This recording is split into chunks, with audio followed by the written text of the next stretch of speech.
Good afternoon, everyone. Welcome to a very special episode of Breakfast with Boom. I have been advertising it as Double Barrel Gaming Presents. Special. Someone's got their mic, their YouTube going. Got to lower that. Okay, here we go. Okay, so listen, anyway, getting back to going live, I want to thank everyone for being here. Normally, we don't do these shows on Saturday because obviously I have family obligations, but because we are celebrating 2019's biggest games, I think that Double Barrel Gaming needed to present a Game of the Year award show, and that's what we're going to be doing now. Obviously, there are some members of the panel that you may remember from last year, and or you might not have remembered. These are people that are considered to be family members, extended family members of mine. We grew up together in the days of Funkoland. Obviously, my brother, who I'll introduce first, you know him as Neo Mental. He is not as Twitter happy as I am, but he's certainly the brains of the operation growing up when it came to knowing about technical aspects of computer building, graphics making, and of course, game playing and game beating. So welcome to the show, Neo. Thank you so much for being here, dude. Just want to give a clap for myself. Thank you very much. That was an amazing intro. Thank you very much, sir. I'm happy to be here. Hello, everybody. Well, listen, it's great to have you on. Obviously, folks, these are not podcast professionals, but they have been on several shows before. So let's welcome them with a nice hello in the chat. And next, I want to introduce someone that has been here. Well, actually, has been someone that I have been trading with unbelievably for years.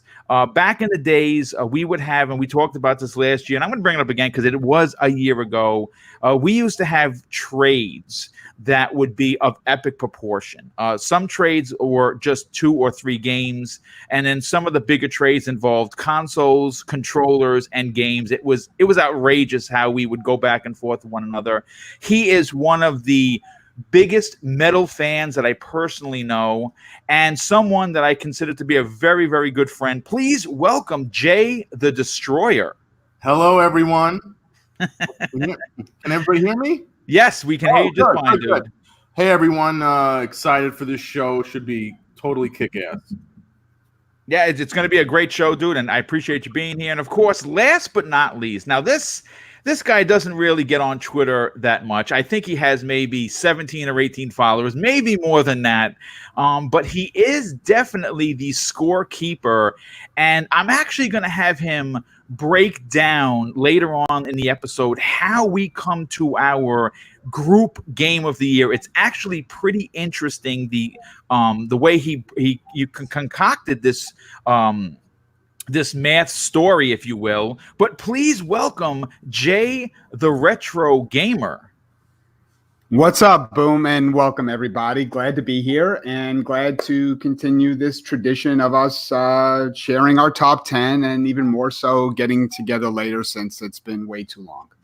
Yes. Obviously, we this year hasn't been a good year for us hanging out. We are best of friends. We are friends that grew up with each other. We are friends that all met in the New York famous Funkoland, which I'm sure was across the country and is now defunct. You know it as GameStop, and it might actually be defunct. Hopefully not by the end of this year, because I want to get my consoles from there.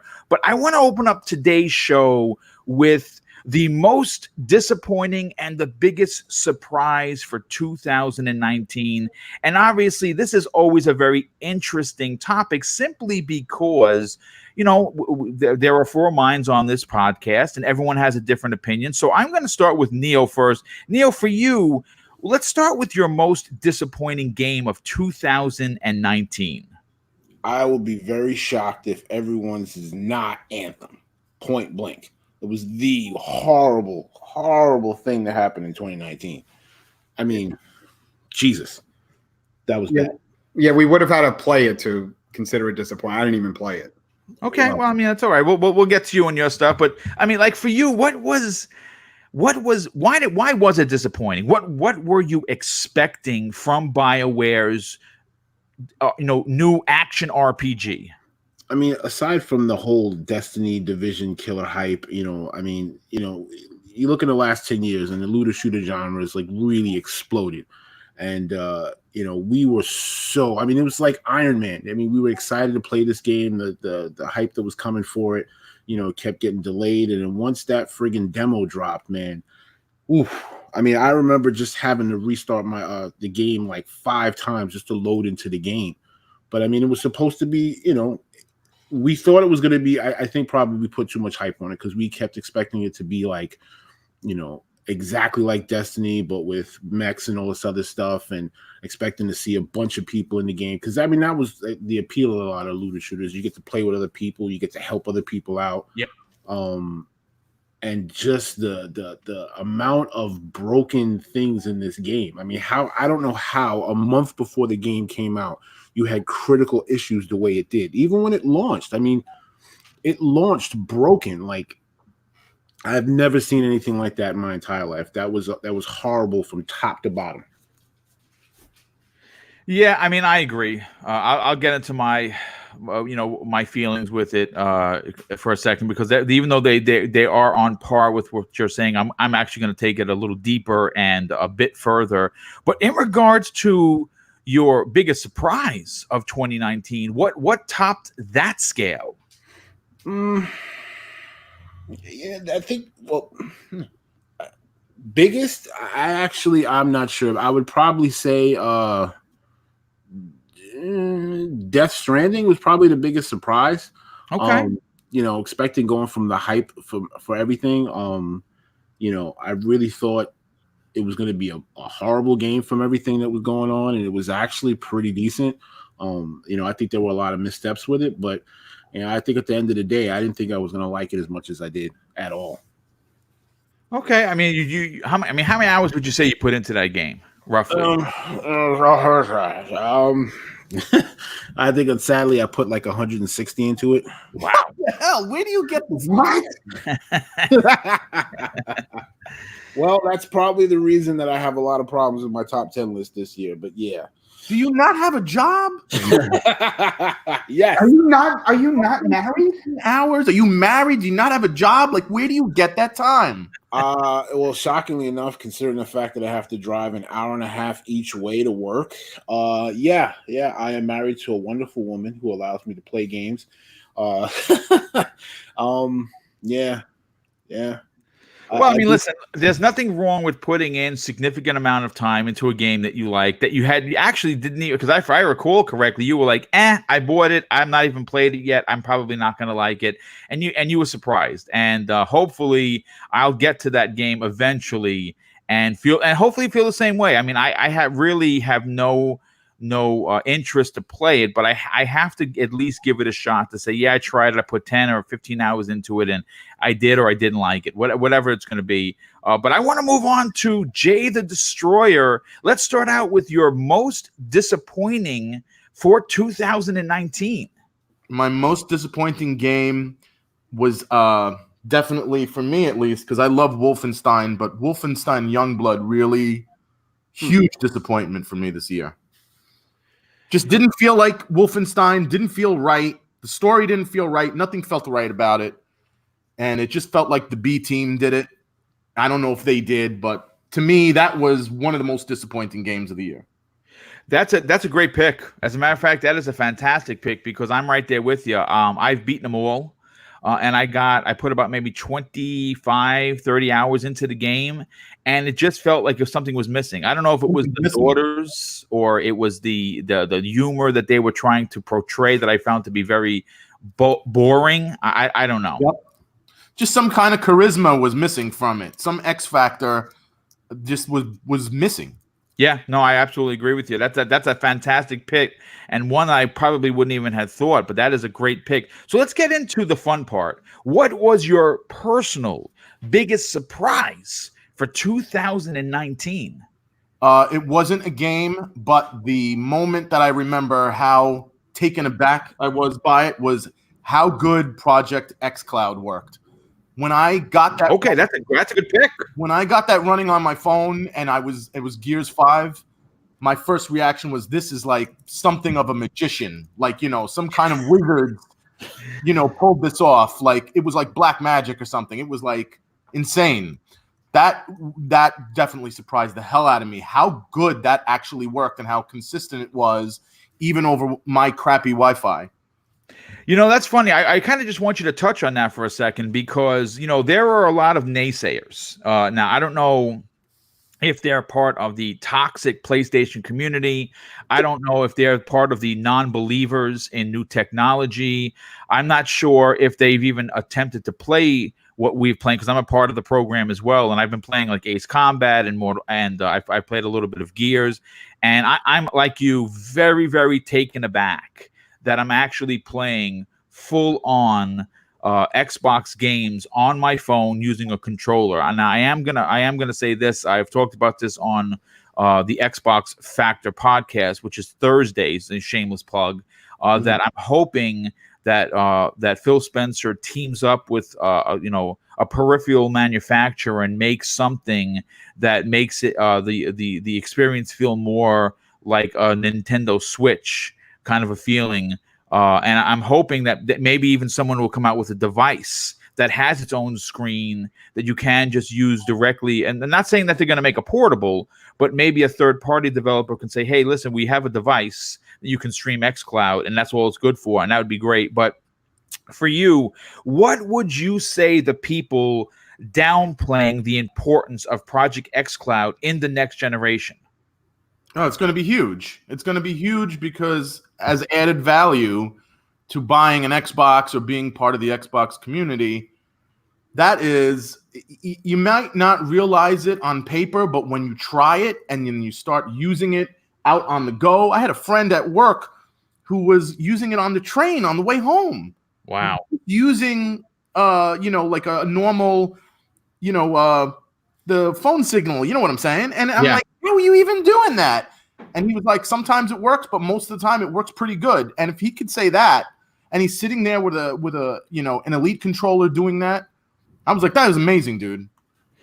Yeah. Well, I mean, obviously, I think it's a game changer. No pun intended. And I think that once it's fully available for everyone, and I know Neo Mental has been chomping at the bit to want to get involved in it because he's more so an Apple user. From what I've heard from different sources, that's coming this year. That's coming this year early.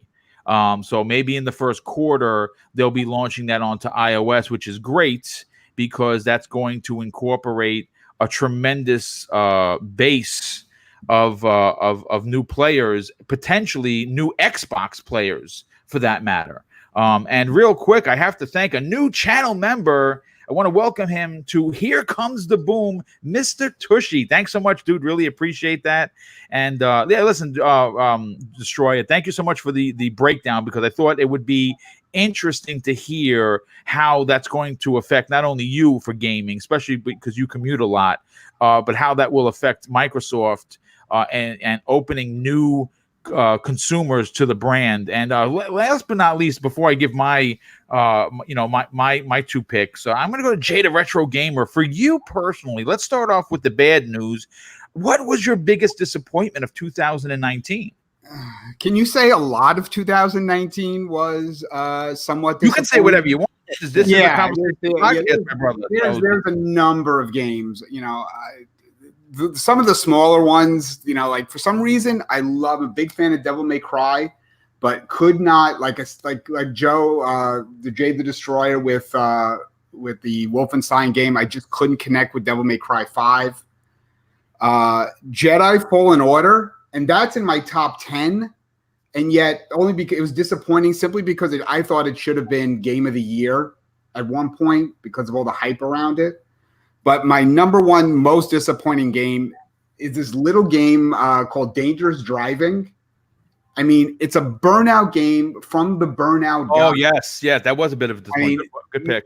Maybe I'm just like a grumpy old gamer, but people need to remember how good Criterion was back in the day. And I know how talented Alex Ward is. And, for some reason, as soon as I started playing, I'm like, I don't know if I just got older or I just couldn't. I just was so sad that it didn't feel, as good as the Burnout games that I played in the past. So, that was certainly my most disappointing.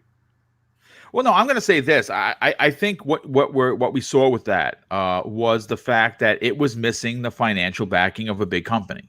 Yeah, it's true. And that's not a small point. I mean, you have to understand this. They didn't have a AAA budget. It was made by, like a somewhat now indie developer almost. Yeah, no, absolutely. They would be considered indie. They are small. How that talent has been picked up by another big studio with the chops that they come from, because obviously Criterion is a company. I mean, when you look back to the Xbox 360 days with Burnout, it's synonymous with the Xbox 360, and some of those games to this day still hold up. I mean, sure, the graphics maybe not be as good as a new Gran Turismo or a Forza Horizon 4, but the games still hold up, especially with the crash modes. The crash modes probably were some of the funnest times you've ever sat there and trying to increase your score. You would sit there on one particular level for 20 times just until you got enough score to try and get that gold medal. And it is disappointing that with the background that the developers left from that, the now defunct studio, have not to deliver on a game based on the fact that they just don't have the budget is sad. It is sad, and I agree with you. And so going back to the fun part of this particular very small and starting topic of today's Game of the Year 2019 show, what was your biggest surprise as a gamer for 2019? I'm going to echo also everyone's kind of love for Project xCloud. I thought that was, in hindsight, I did try it myself and found it to be technically competent, more than competent. And I can definitely see why Phil Spencer wants to make that part of their strategy going forward. So it just worked, at least for me. So glad to see that. I'm going to cheat a little bit on the biggest surprise because I think it got released late last year. But my biggest surprise this year was a little game called Tetris Effect. Okay. To me, it's like that game is what would happen if you went to a club one night, dropped a bunch of acid, and then someone hands you a Game Boy with Tetris in it. I mean, that game is trippy as hell, but it's so much fun. It is stunningly beautiful. And it just really takes a game that's decades old, like Tetris, and just makes you kind of look at it in a whole new light. I know it's coming out in VR in a couple of months, and I can't, if it's not already. And it's been out on PSVR and for a long time, dude. If it had, okay, then yeah, I think I'm getting, I think I'm going to be getting the Quest in about a month or so. So. Okay. Looking forward to it, but yeah, that was my biggest surprise of the year. Okay. All right. So I'm going to go. My biggest surprise, my biggest disappointment, and I'm going to echo what Neo said earlier, was Anthem. Now, I know that there are some people that have it in their top fives. For some people might even have it as their game of the year. And I'm not going to argue that point. Wow.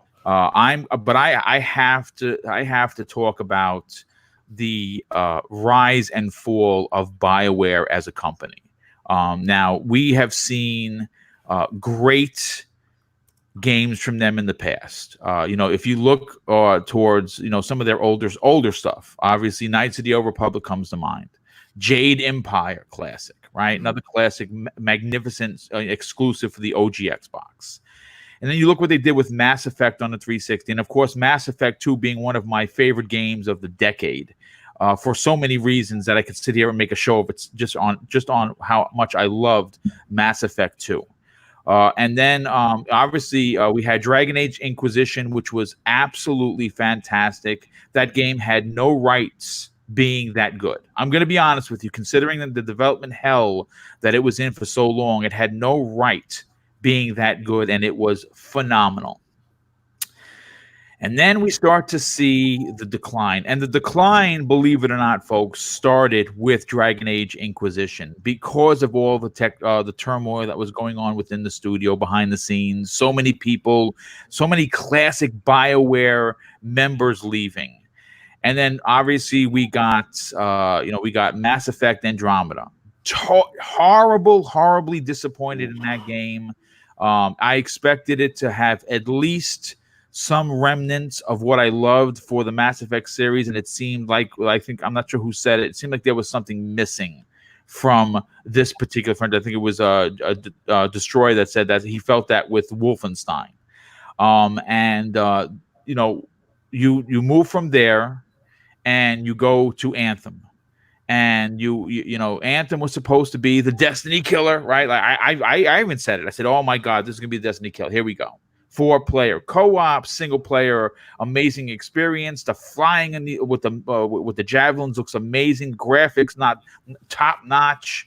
It's BioWare. They're gonna tell an amazing story. We're gonna have a character that we give a shit about.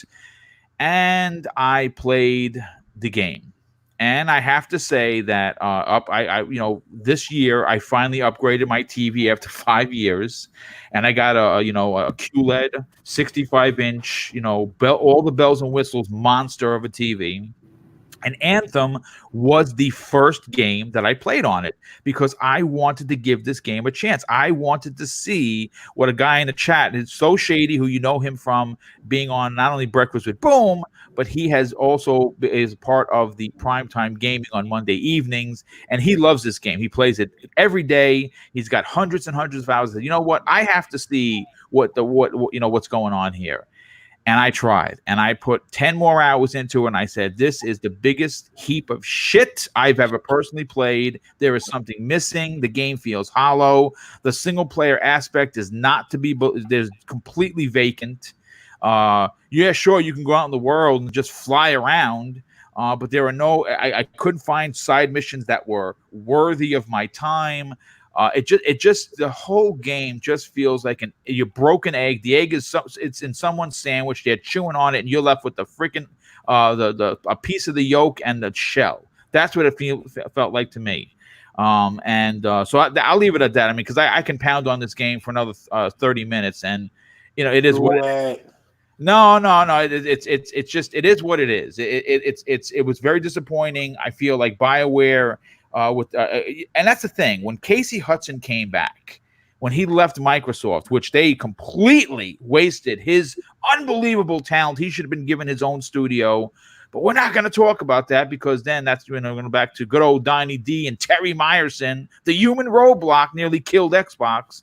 And when they had Casey Hudson, they should have given this man a studio and said, "Go crazy, make a game exclusive for the Xbox." But again, they didn't. He came back. I said, "Okay, Casey Hudson in the building. Here we go." And even his unbelievable brain could not save this game. But getting back to the fun part, I think of this. The biggest surprise for me, it's a two-pronged attack. I got a chance to say it again, folks. I know people get mad when I say that, but I'm going to say it again. It's a two-pronged attack for me. First of all, it is the Oculus Quest. Wow, how incredible this piece of technology is. No wires. You make your own play space. Ease of use. It's just an amazing. If you don't have it already and you are considering, if you, I'll put it this way: if you've played VR and you had a taste for it, or you already have a PlayStation VR, I highly recommend and suggest the Oculus Quest. It is unbelievable. When there are no wires attached, it is truly unbelievable what the future holds for VR. And of course, I happen to be lucky enough, very, very, very, very fortunate that Wilmy Hood, you know him as one of the most generous human beings on social media, asked me which one I wanted. And I he said, if you had a choice, what would it be? And he actually bought me this $550 console. And I have no words to this day. I had no words then. All I can say is thank you, Wilmy, if you're listening. That was truly one of the highlights of 2019 for me. But usually, but in retrospect, in a very long time. I have never been gifted something so special. So that's one part. And the second part of my my biggest surprise was how incredible Beat Saber is. Holy shit. It is so much fun. I could stand there for an hour and just play the same song or go through the entire playlist. It's one of the few games that I will definitely drop down money on new DLC for new music. It is, if you have not played Beat Saber, I believe it's available on the PlayStation 4 PSVR, as well, of course, the Quest. It is something that it's an experience in itself. It's like a dance music compilation using lightsabers. I don't know how else to describe it. But this has been a real fun topic. Does anybody would anybody like to add anything before we move on to the meat and potatoes of today's show? I would. Okay, well, go right ahead. I got an additional disappointment in the crap that is Google Stadia. Oh, well, that I'm actually surprised no one brought that up, but go crazy. Yeah, you know, it was one of those things where I knew I shouldn't have bought, and when I bought it, I was like, okay, well, it's my own fault, you know. Somebody in the chat booed this man. He's my brother, but booed this man. He paid money. Shame on you. But go ahead. You know, the whole concept of streaming service, I knew was never going to work, especially when one of the biggest hypes was going to be like Destiny. You know, you're talking about a game that, you know, for me, primarily, I'm going to be playing PvP for, and I knew there's no way you're going to add any kind of lag and it still be a significant contender. I've got FiOS, I got 1 gig down, and I still had problems in PvP.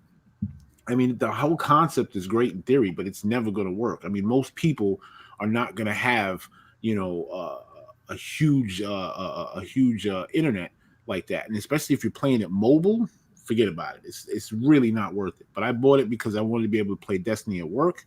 Especially when you're talking about, I know you do. Yeah, you know, and I'm like, especially when you're talking about, you can just throw it in the browser or whatever, and you know, it was great for until my IT department locked me out of it. So now I have a paperweight. So I mean, you know, the whole concept of it was great in theory, but I knew it wasn't going to work out, and their whole support of the whole thing has just been abysmal. So, you know.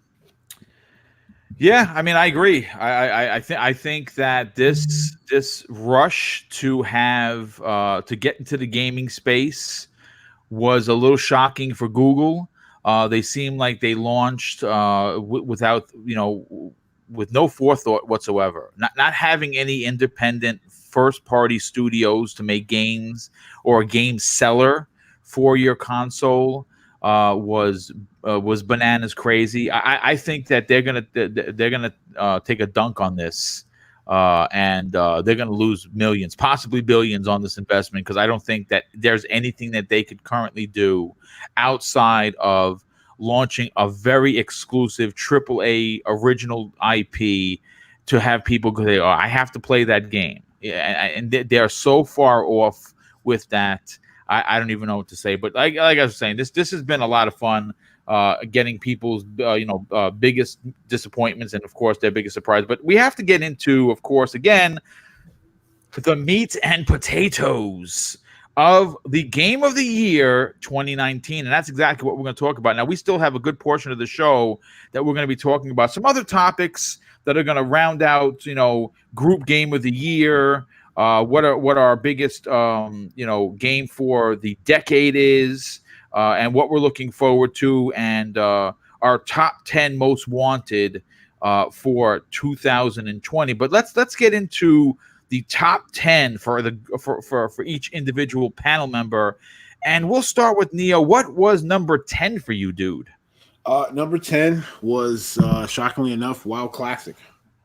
Oh wow! Okay, wow, that's a double wow. I'm shocked. Yeah, you know, I'm shocked by that.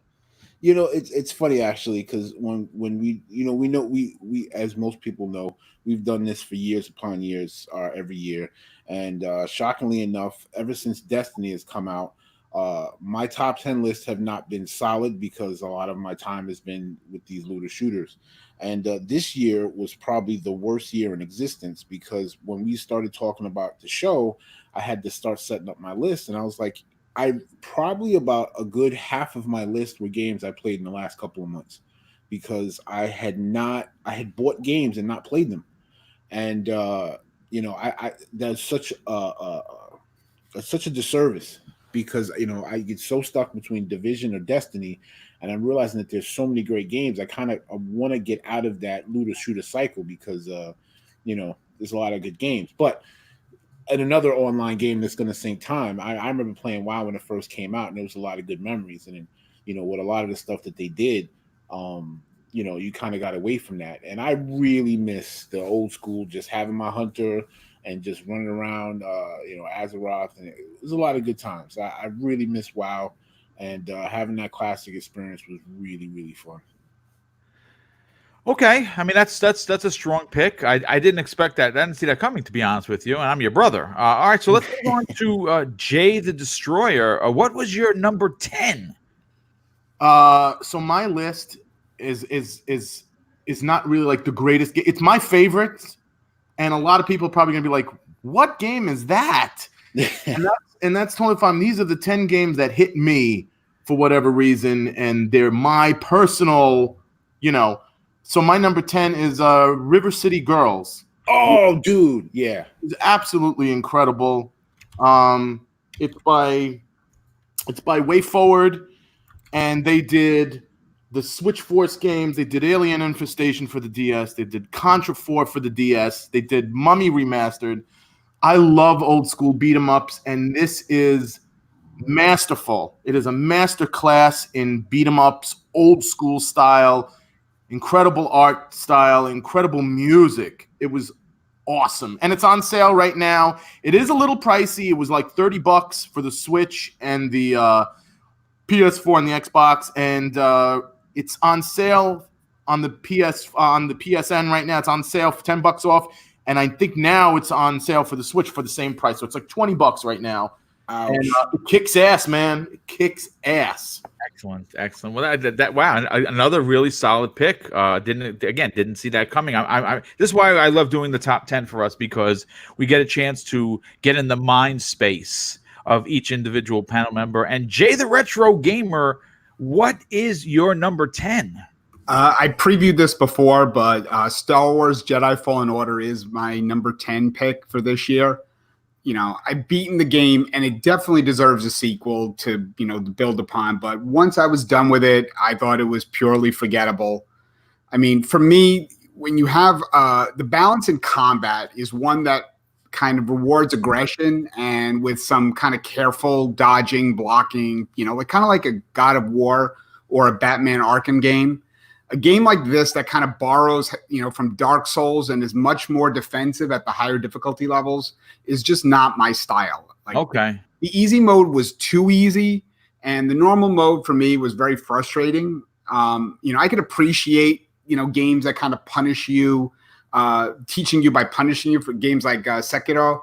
But for me, I'll stick to games more on my skill level, like My Little Pony.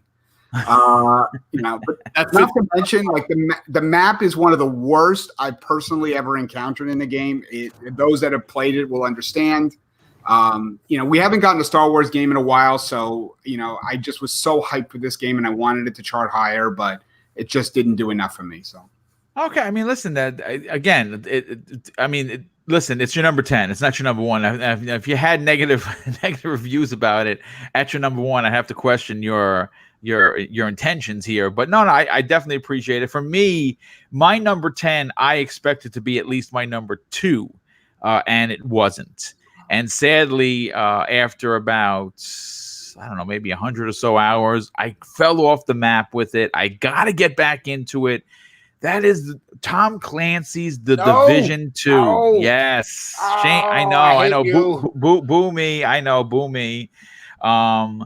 It's a game that is fixed a lot of what was wrong with the first one. But to be honest with you, after nearly 38 days of play for the Division 1, I didn't play that much of this. I might have gotten, I don't know, a couple. I'm not even sure if I hit 100 hours into this game. It might have been a few days. I should have played more.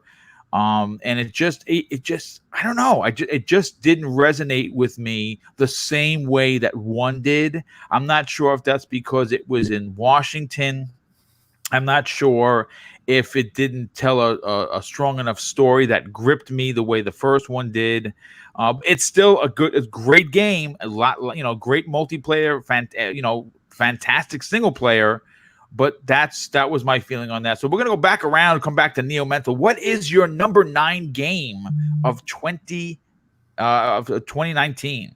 I'm gonna get to that right quick. I just want to say to Jada Destroyer, I'm really mad that I bought River City this morning because I just bought it on the Xbox and I would have bought it on a PlayStation and saved myself $10.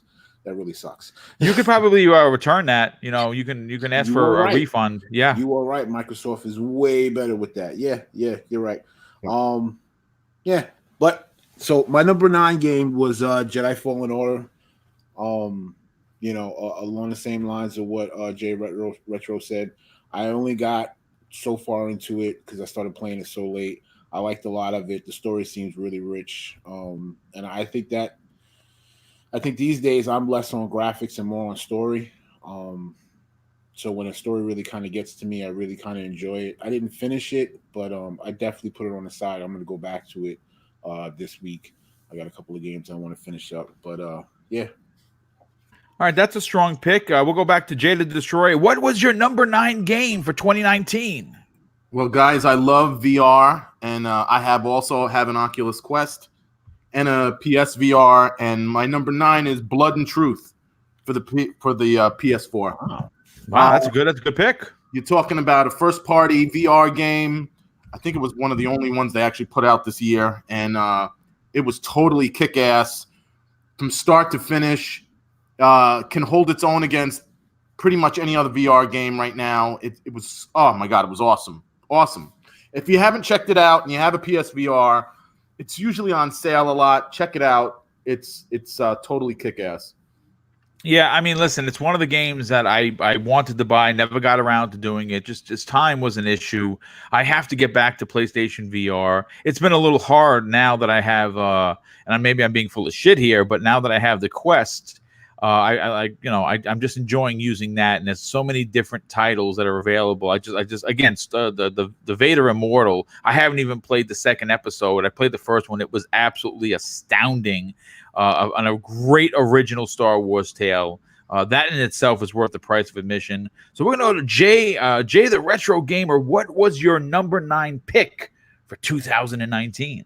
My number 9 is Darksiders Genesis. Okay, that's a good pick. This game is available right now on the PC and through, unfortunately, Google Stadia. I think it comes out in consoles in February. Yes. I came into this game a big fan of the franchise, but the last game that they released, Darksiders 3, was which actually, now that I think about it, probably should have been certainly one of my biggest disappointments of the year. It was a big technical letdown. From a lot of different perspectives. This game is played through that 3/4 isometric view, and the combat and parkour elements feel very much though like a traditional Darksiders game when they, are really good. Only just with the camera kind of pull back a little bit. I mean, the story's forgettable, but the interaction between the main characters, War and Strife, is written well. It's entertaining. It's funny at times. There's not much to say here. I mean, it's a strong title and a no-brainer if you're a fan of the franchise. Okay, I mean, well, listen, that's a strong pick. And again, unfortunately, it only released on PC and Stadia. Oh, by the way, and probably no one played it on Stadia. But I definitely have that game pre-ordered. I cannot wait because I got a chance to finally play and beat Darksiders 3. This year, and it was amazingly fun. I had a great time with that game, so I'm looking forward to this. For me, This is a little low. This might shock some people. I haven't had a game, a game from this franchise on my top 10 in a very long time. But Call of Duty Modern Warfare hits at number 9 for me. That game, I have gotten every achievement but one in that game.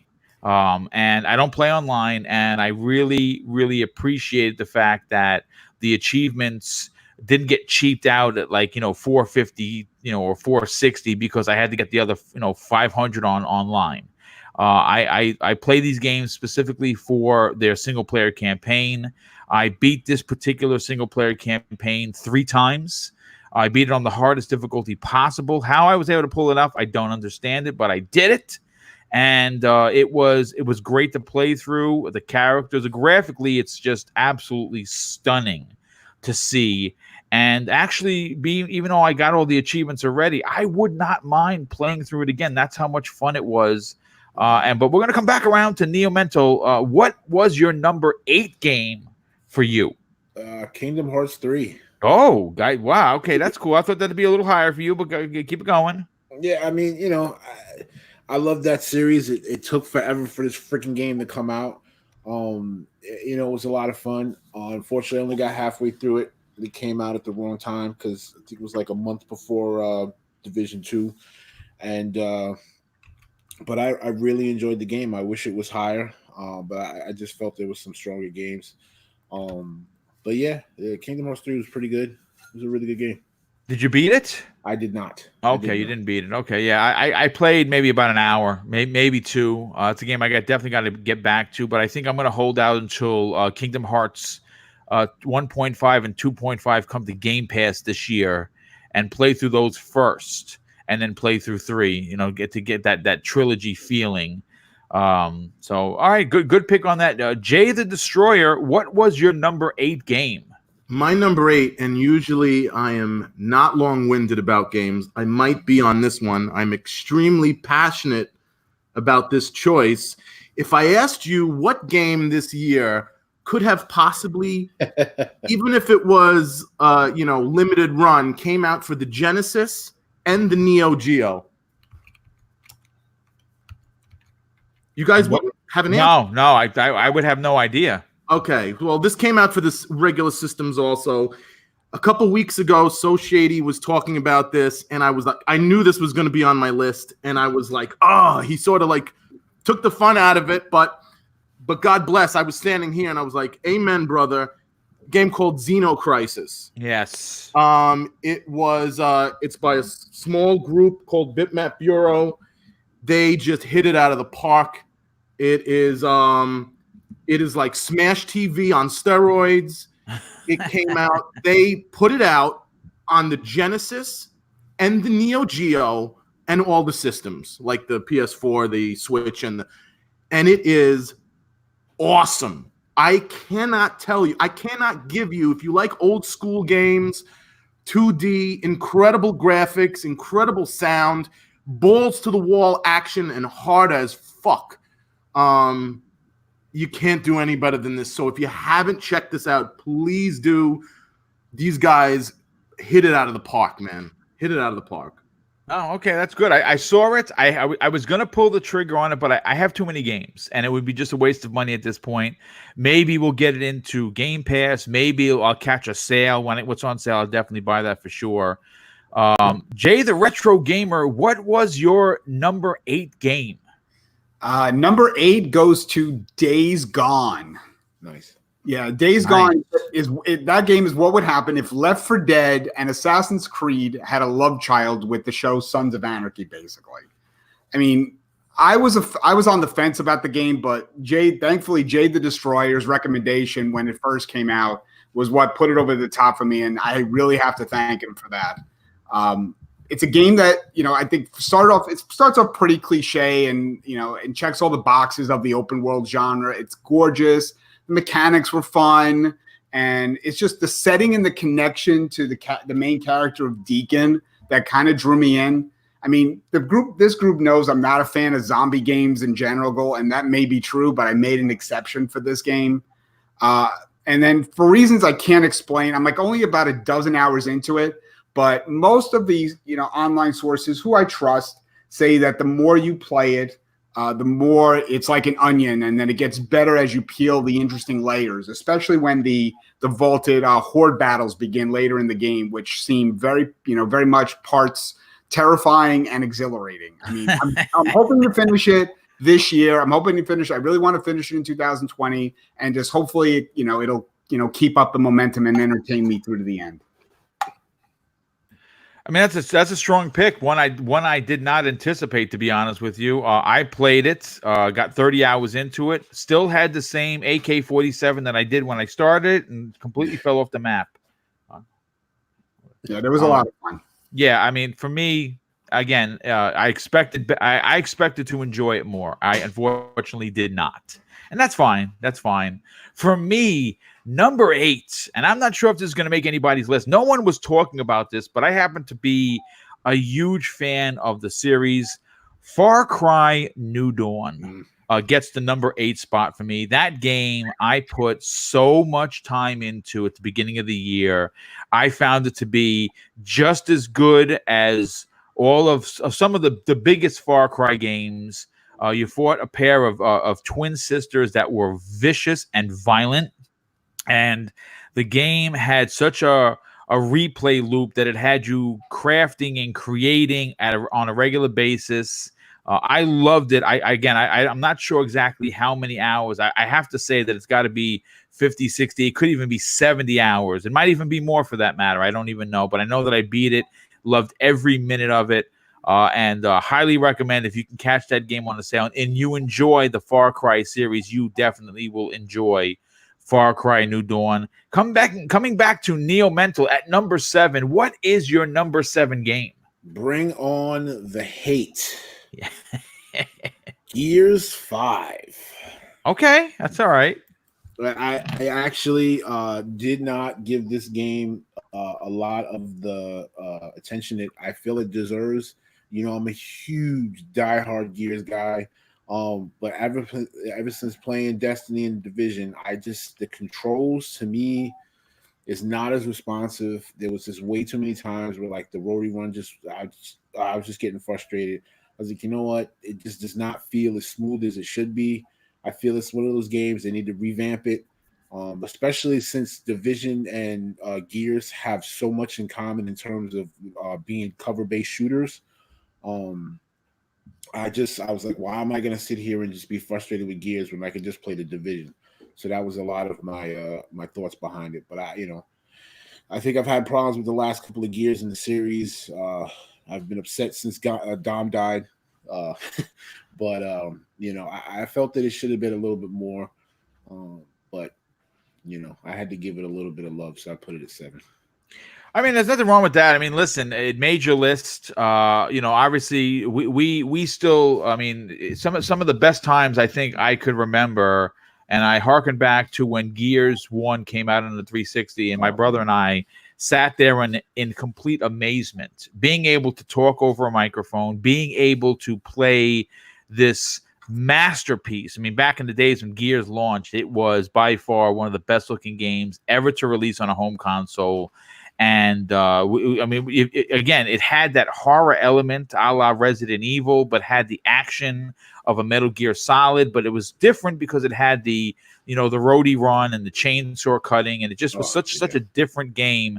And it for me, and at least for me, and I think Neil will agree, it's some of our most memorable times playing online as brothers. You're getting a chance to play that game.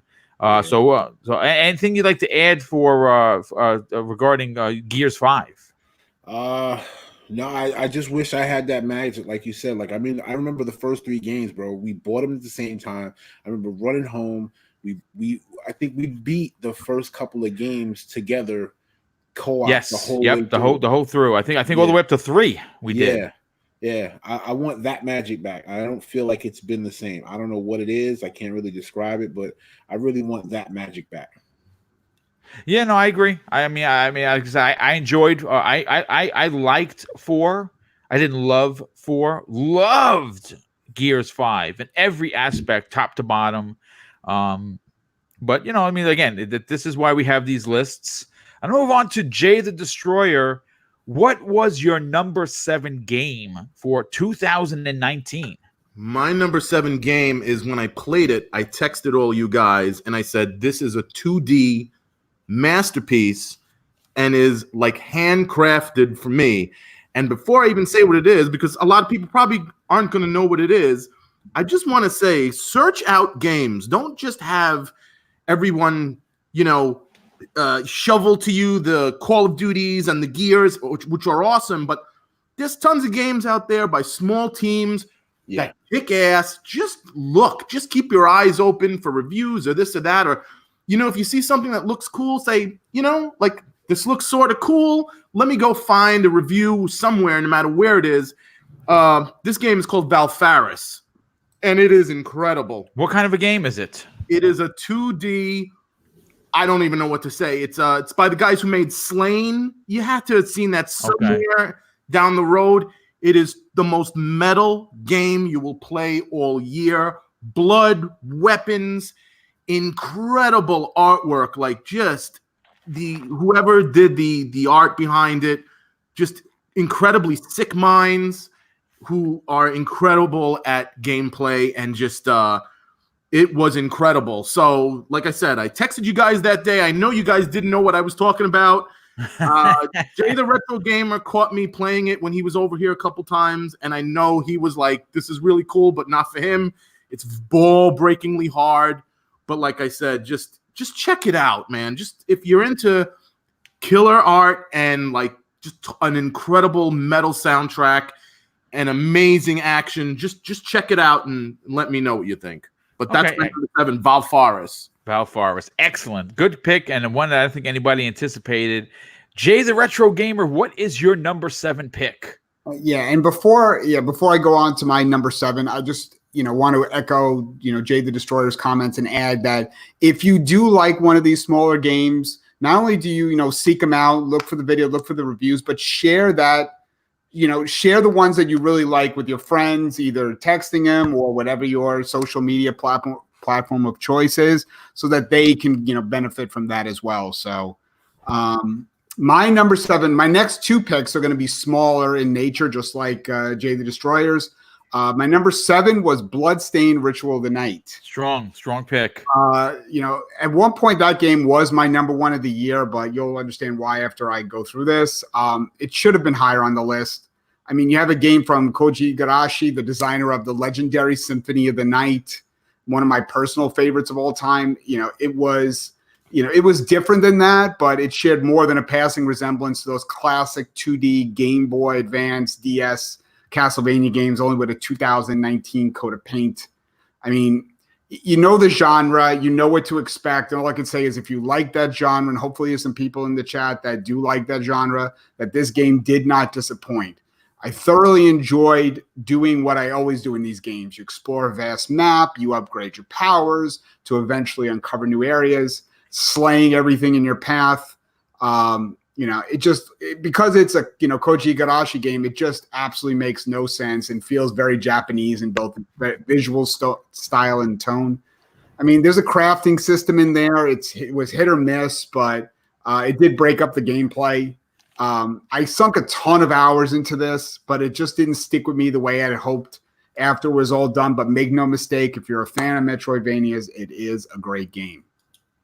Yeah, no, absolutely. I put a ton of time into it. Got up to the last boss, and my God, that last boss was ball-breaking hard. But a fantastic pick, and seriously, a well-received release. If you're a Castlevania fan, there's no denying how closely this game represents the best of Castlevania by adding a few little things here and there. Good, strong pick for me. My number 7 pick is going to be Rage 2. I don't know how many. I didn't see a lot of people talking about this game. Again, like Far Cry, it was open world, lots of things to do, lots of shooting, lots of guns, lots of gore. Loved Rage 1 on the 360 with its 19 discs that it had. But this was a great follow-up, and I hope it sold well enough that we're going to get a Rage 3. I'd love to see this series continue. This is something that I believe is currently in Game Pass, if I'm not mistaken. And if you have not played it, it is definitely worth your time. If you like big open world games, kind of like Mad Max, except it's in first person. It does have that flavor. And if you enjoy like big open world games like Far Cry, I think Rage 2 is going to be right up your alley. If you haven't tried it, get over there to Game Pass if you're a subscriber and download it immediately. Let's go back to Neo Mental. Okay, now this is where we're going to start getting into the nitty gritty of the list. What is your number 6 pick? Number 6 is Sekiro. Oh, strong pick, strong. Yeah. I loved it. I thought it was really good. It brought me back to the good old Tenshu days. I had a lot of fun with it. I didn't beat it because I wound up renting it at the time, and I just picked it up. I think during the December sale, and I want to go back and finish it. But I thought it was. I mean, it deserved the one of the game of the years that it got. I had a lot of good fun with it. I'm looking to see more from them. I enjoyed it. It was good hack and slash. It was just, it's a really good game. Yeah, hard as balls, but if you put the time in, it certainly was a rewarding experience. I know plenty of people like that did videos of them breaking their controlers. Kid Smooth, that hard. Kid Smooth was really good. If you're a fan of if you want to laugh, if you're a fan of laughing, go to Kid Smooth's channel. Give that dude a sub. He's a fantastic community member. I'm a big fan of his, and yes, I am going to have him on. Hopefully one of the primetime gamings coming up in this year. His videos of him playing that game are just freaking legendary. But yeah, I had it. I sold it. I got past. I barely put any time into it. I should be ashamed of myself. But yeah, that's a strong pick, dude. Let's go to the Jay the Destroyer. What is your number 6 pick for 2019? Number 6 is Vader Immortal. Oh, strong pick, 1, 2, and dude. 3, which were absolutely mind-blowing. I don't even know what to say. When you're in it, you are in it. You feel like you're in that Star Wars world, and there is no other game that will give you that feeling. None. So all 3 I thought were equal. 1 was awesome. 2 was great. 3 was incredible. They were all equal. So obviously, if you pick up an Oculus Quest, you got to pick up Vader. I think that's a shoe-in no matter what. And I think it's coming free with it right now anyway. Yes, it is. So it's amazing. I mean, there's nothing more you could say. A lot of people who have tried it have told me, like, who I've made try it, told me that it was like the best VR experience they've ever had. But okay, I mean, listen, the one thing I have to say, and I want to ask your opinion on this, how taken aback and how menacing did Vader feel the first time he walked up to you? Like when he's standing next to you, I'm 6 feet, folks. I'm 6 feet. I'm 220. I'm a pretty big dude. And I felt like a midget next to Vader. And what's crazy? You watch him on film, you watch him in the animated, whatever, and you see him in a game. But unless you experience standing next to him in VR, you don't understand how menacing of a presence he is. When he walks into the scene, he takes over the whole scene, and he doesn't even have to say a word. The size of him is not to be believed. Like I took a step back, like he was real. It was crazy. What were your thoughts on that, Destroyer? Oh, I agree with you. The first moment when he walks in, I was like, "Oh shit!" But that's a lot, and that's what makes VR so awesome and makes it special. When VR is done right, it cannot be equaled. Unfortunately, 9 times out of 10, it's not done right. Right. But when you have some money behind it, and you have a great developer who cares, that's what you get. You get a quality product. No, that's great. That's a great point. Again, highly recommend Vader Immortal. And like I said, like he was Destroyer was saying, if you buy a Quest, it is currently free, and that's a $30 game because each of the 3 parts are $10. So definitely, a good reason to buy it, just so you can get that game. That is one of the highlights of that device or console, if you will. Jay the Retro Gamer, what is your number 6 pick? My number 6 pick is going to be the Jay the Retro Gamer Retro Game of the Year. Wow. Which is a Ukulele and the Impossible Layer. Oh my god, I want to play that. I want to play. It looks so good. What makes me happy as a gamer is that, at any point there's all these, first person shooters and open worlds, action adventure games. They're all great in their own right, but the fact that there's games like this still being made and made well just makes me very happy. I mean, this game is a throwback to the 2.5D Donkey Kong Country and Rare games like Banjo-Kazooie of old, and this game just does nothing but put a smile on my face the whole time I was playing it. I mean, the first thing that struck me is that the overall level of polish is just outstanding. And for those that don't know, the objective of the game is to collect all these bees scattered around the all the different levels. And so, so they can help you survive the end game, okay, which is this impossible layer. Now, you can start the game by trying to beat the impossible layer, but good luck with that. I mean, if you ever want to melt your mind, just go on YouTube, watch a guy speed running and finishing this game in 16 minutes by just tackling it out of the gate. I mean, there's not really, much more. I mean, I know that the audience listening to this show is, core gamers. And if you're a fan of that, rare platforming genre, I implore you, pick this up on the system of your choice. You will not regret it. Yeah, no, I mean, I saw the videos for it, not so much the speed runs, and I'm highly interested. I think Ukulele is an underrated game. If you like Banjo-Kazooie like I do, if you grew up playing platformers, you would probably enjoy this game. I believe Ukulele is still, again, one of those games in Xbox Game Pass. And give it a download. Try it out. If you like Banjo-Kazooie, you're gonna really dig this game. And this one over here is it's like a 2D/3D kind of a game, right? Yes, absolutely. Okay, so that's I definitely got to get my hands on that. Again, I'm hoping that we get this in Game Pass. I know I've said that more times than not, but if the first one got in there, maybe the second one as well. But I want to talk about my number 6. This number 6 is something I am literally minutes away from beating. I was a good friend of the show, someone that's a co-host was on Breakfast with Boom, who's now a permanent co-host for the Xbox Factor podcast. Zemi Games told me about this. Surprisingly enough, he had gotten a review copy, and he asked me if I wanted it, but instead I picked what the hell was it? It wasn't Zombie Army. It was the remake of the Sniper Elite game. And my God, that was the biggest mistake of my life, because I should have played this when this game came out. A Plague Tale. Wow, what an incredible game from start to finish.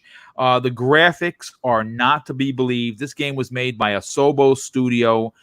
They are a very, very small studio. They have about 140 folks that work there. And they are in Bordeaux, France. They're located. I am hoping and praying that Microsoft either has already purchased them or is in the process of making an offer. I think that they have skills that are on par with Ninja Theory. I think that having them a part of the Microsoft or the Xbox Game Studios first party would be big, because they can tell incredible single-player, story-driven, adult-themed games, very similar to what you find on the PlayStation 4 and their first-party exclusives. They are currently working on a Microsoft Flight Simulator 2020, which, as you can see, that that game is a masterpiece, and it looks real. It's the realest looking game I think I've ever seen. So for me, but Plague Tale, if you have not played this, I went out and bought it. I was holding out for Game Pass, because when you don't have the spendable cash thanks to overtime like you did back in the day, sometimes things have to come way of Game Pass or on sale, and that's what I wound up picking it up. I got it on the buy two get one free from GameStop, and it is it's so good. It's such an incredible story of loss and family and triumph, and I highly recommend A Plague Tale by Asobo. And then we're going back around to Neo Mental. Now, this is it. Folks, we're getting into the halfway mark. What is your number 5 game for last year? Number 5 is Need for Speed Heat. Oh, I'm shocked by that one. No, listen, I love racing. I haven't actually played a Need for Speed like this in a while. I picked it up, at the EA Pass or whatever. I did the 10 hours, and then I decided to pick it up. I really loved it. I love running from the cops. The racing aspect of it was really well done. I'm still playing it. I only stopped because I had this deployment at work and it was crazy. But I've been playing it nonstop for probably like the last couple of weeks now. Does it bother you that the characters are so douchey and like so goddamn dumb? Listen, I'm not saying the game is perfect, which is why it's at number 5, but I did enjoy the game. I mean, there's a lot of cringeworthy moments in the game. It's going to be what it's going to be.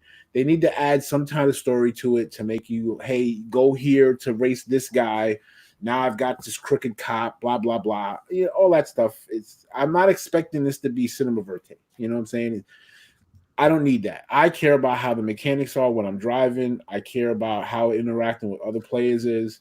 I like the fact that I can just be driving around. I see other people.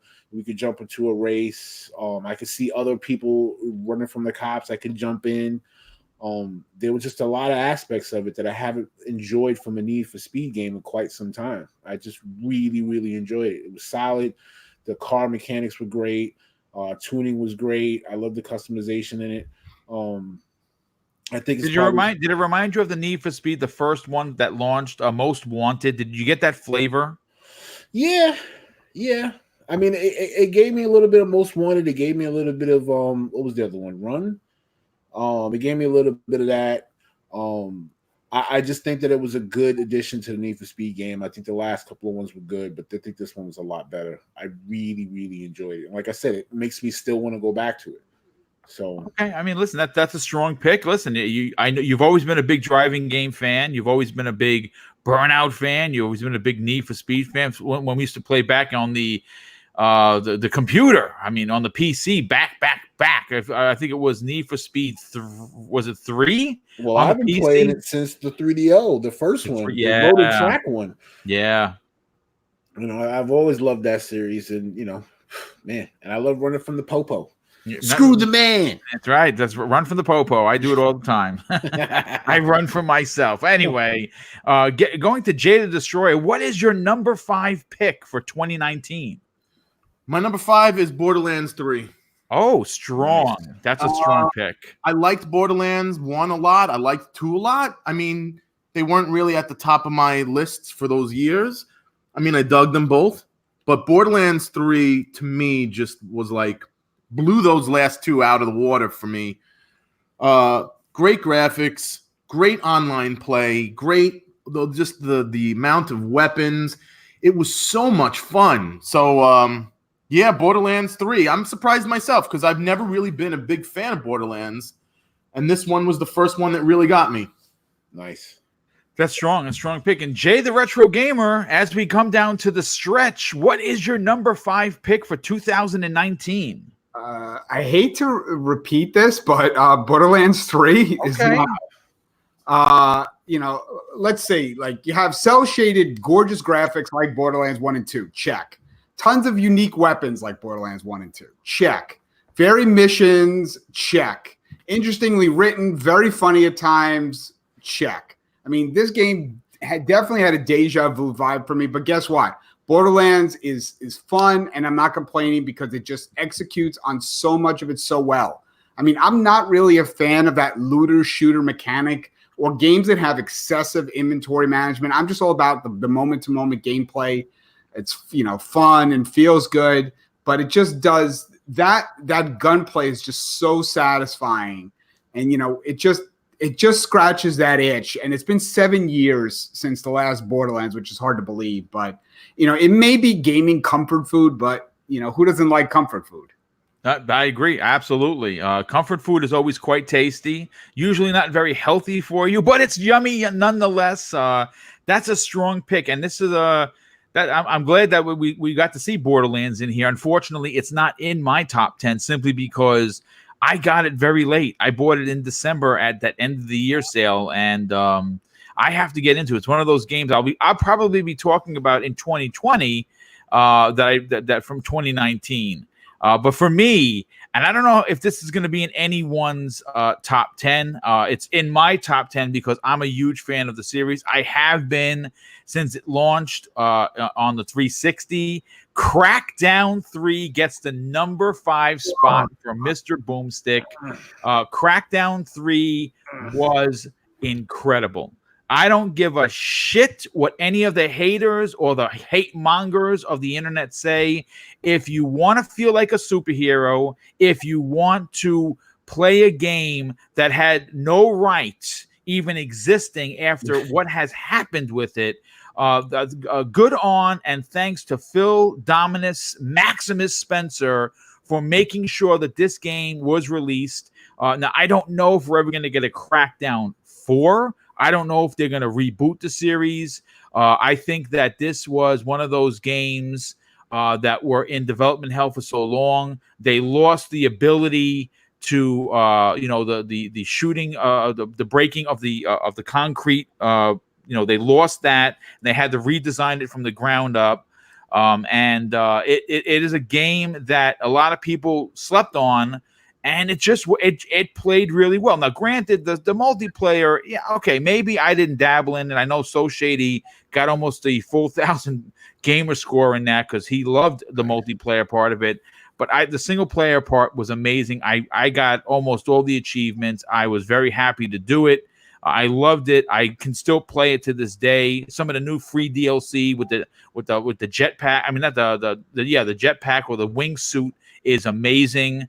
But a strong pick for me. I don't know if it's going to show up on anyone else's pick, but Neo, before I get back to you, I have to thank the Analog Circle podcast with the outstanding and very generous $5 super chat. He says, "What's up, Boom? Thank you, good guys, for the great entertainment. My friend Pedro was in my top 5 this year. My friend Pedro is amazing. It is so gory. It is so violent." It is fantastic. So we'll go back to Neo. What is your number 4 pick for 2019? Number 4 is Outer Worlds. Strong pick. Yeah, I really loved it. I've always loved the Fallout games. I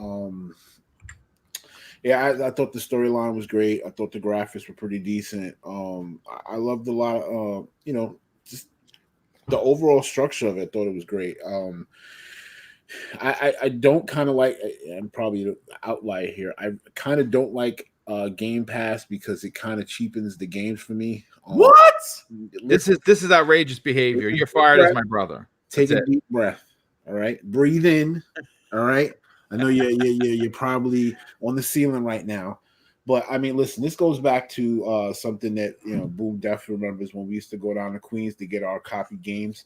Good old grandfather. When you would buy a game that was copied or you got it for like $5 or whatever, I remember buying a bunch of games and never playing them. And the reason I think for that for me was that it had no weight, especially back then when you were playing the game. Oh, hold on, now my dog is going crazy. Come on, buddy. Come on. He's sleep on the computer here. All right, but sorry.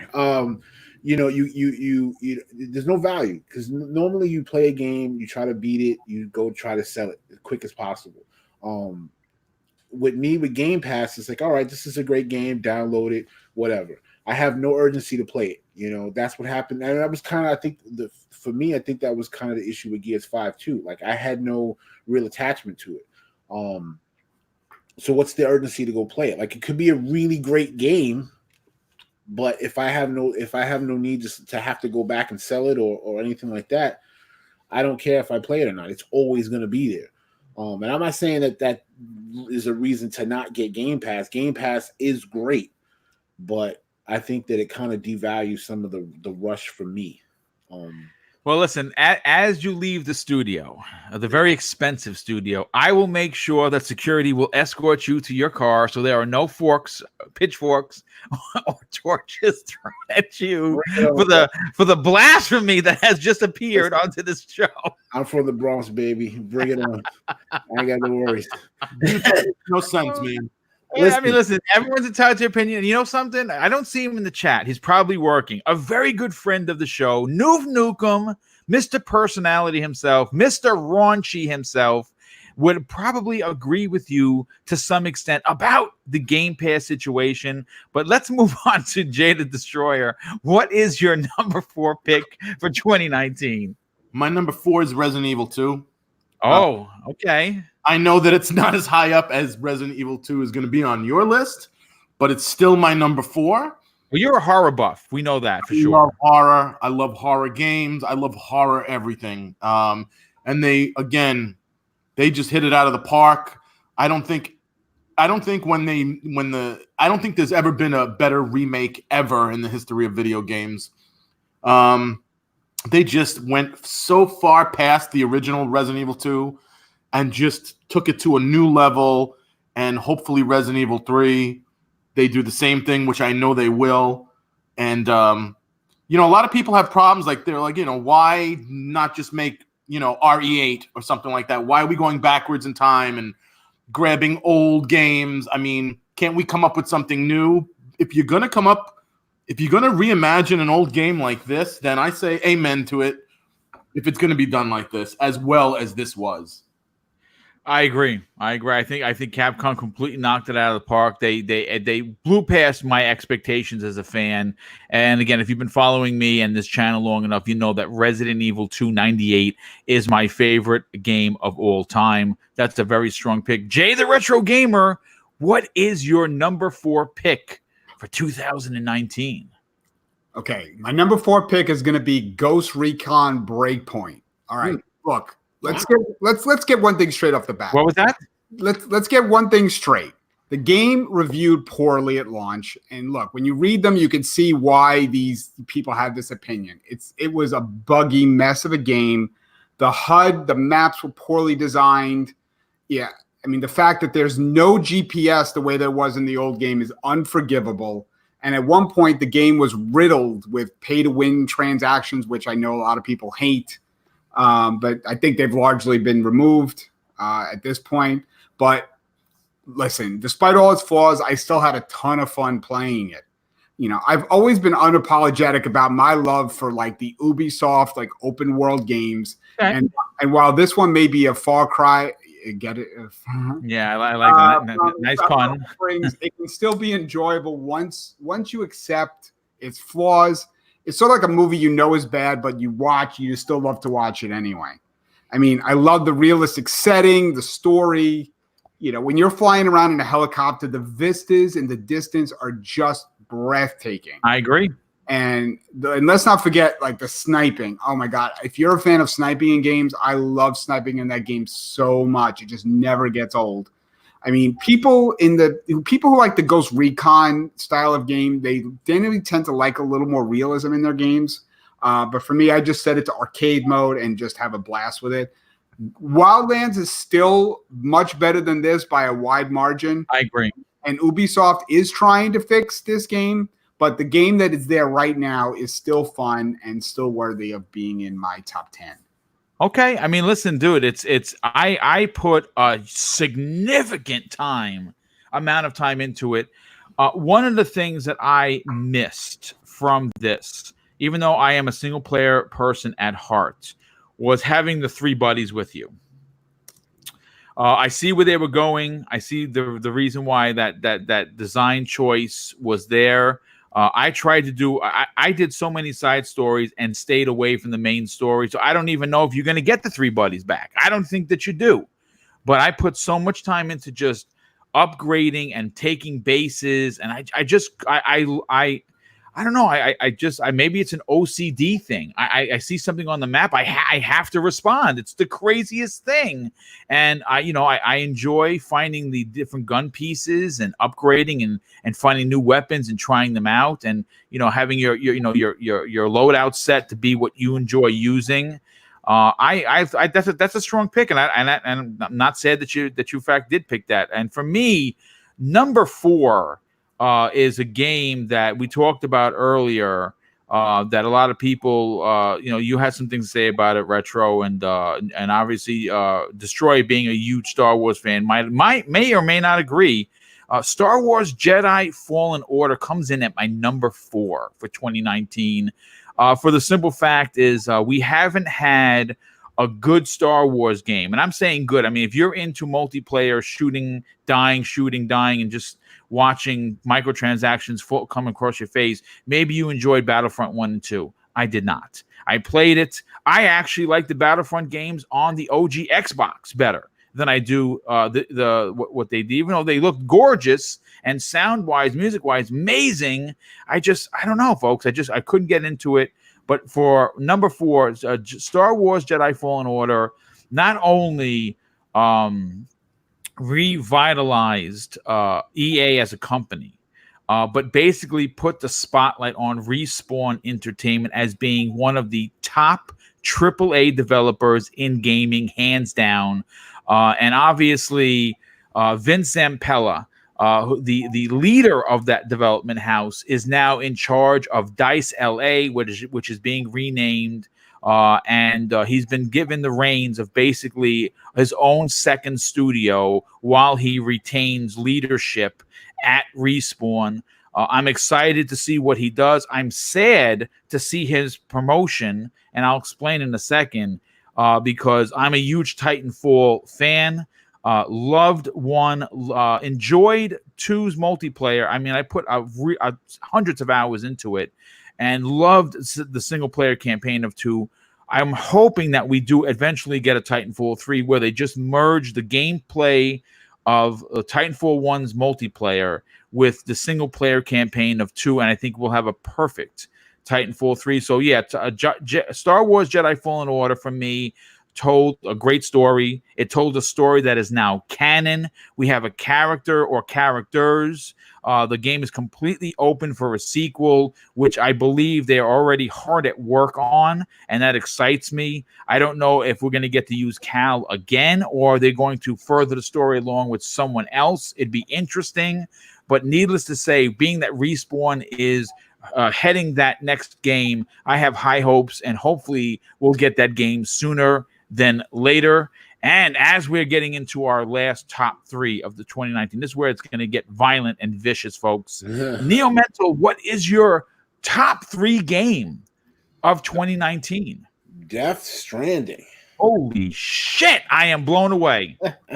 Yeah, I mean, it's obviously a controversial game. I mean, listen, it's polarizing to say the least. Yeah, I had a lot of conversations with guys at work. There were a lot of Kojima guys. These Kojima stands were killing me.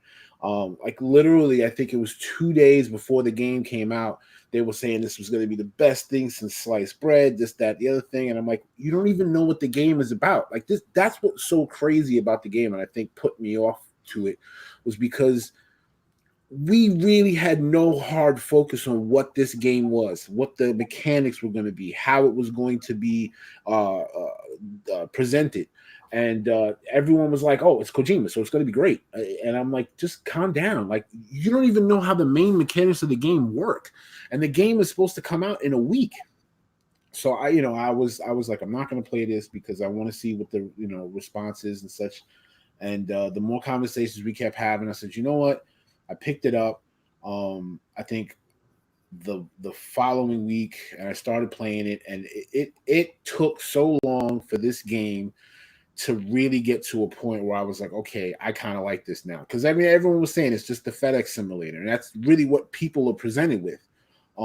They have trucks, there's bikes in the game, you make a zip line system, you get actual guns, and I think that's just he presented this game. He made the first freaking 30 hours of this game a sludge. But I felt that once I got to a certain point, I was like, wait a minute, this game is really good. The story was really How well. long did it take you to get to that point? I'm just curious. I mean, a solid 30, 40 hours. I mean, I'm not even gonna lie. Which is pretty ridiculous. I'm sorry in this day and age, but I'm sorry. I just want to interrupt for 2 seconds. Death Stranding for me would have been like a number 11, so I respect that. Like I'm completely where you are, dude. The thing that I just want to add in is, do you know how many people talked shit about this game who never played it for even a second?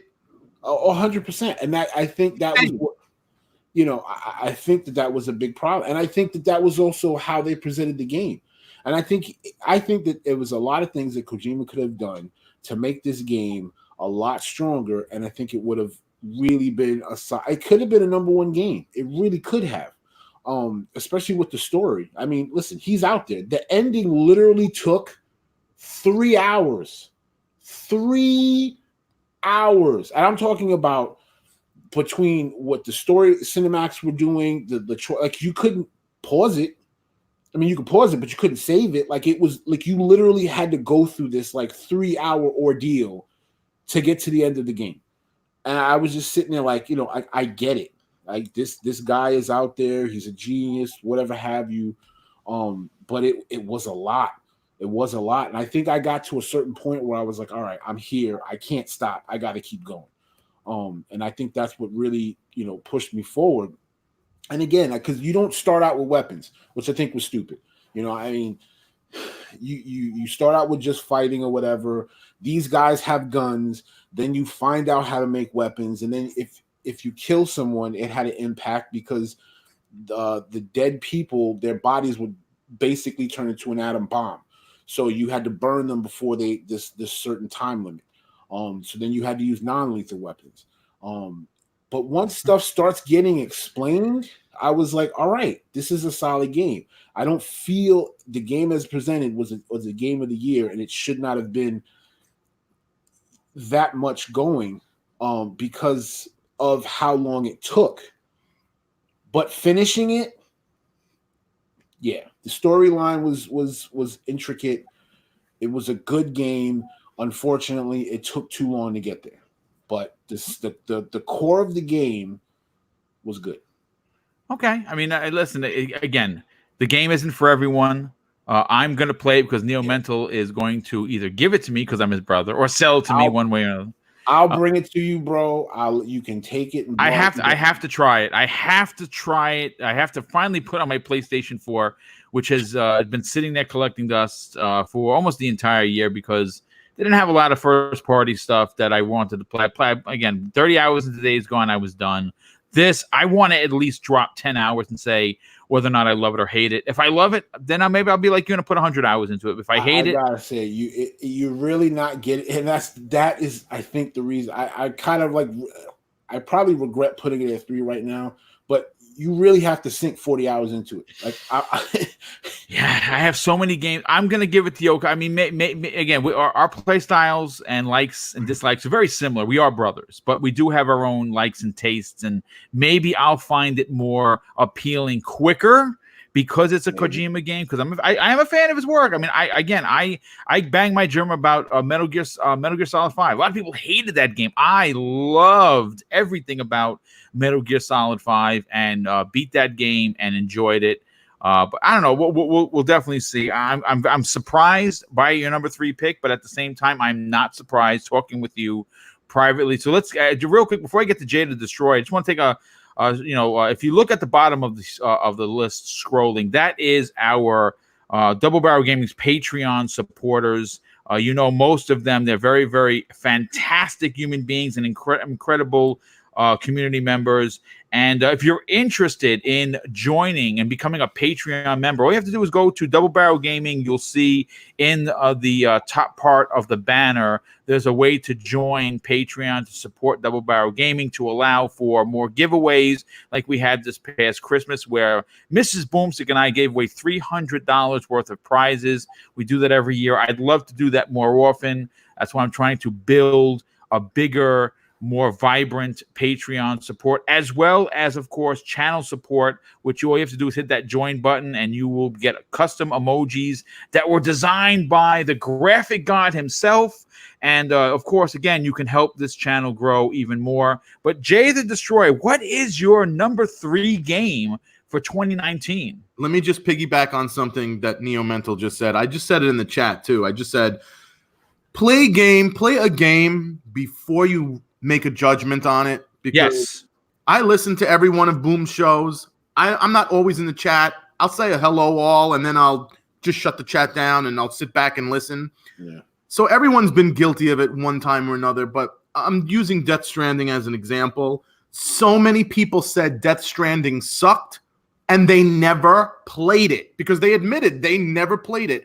Boom, on your show, on other shows, it's happened. But I'm just saying, I know. I'm going to say a game sucks, and that's fine. If Death Stranding sucks to you, that's great. If it's awesome to you, that's awesome too. But for God's sakes, play it before you say a game sucks. I mean, to me, it doesn't make any sense. So when I heard those people saying, like, Death Stranding sucks, no, I don't have it, no, I don't own it, no, I didn't rent it, well, then your opinion is moot at that point.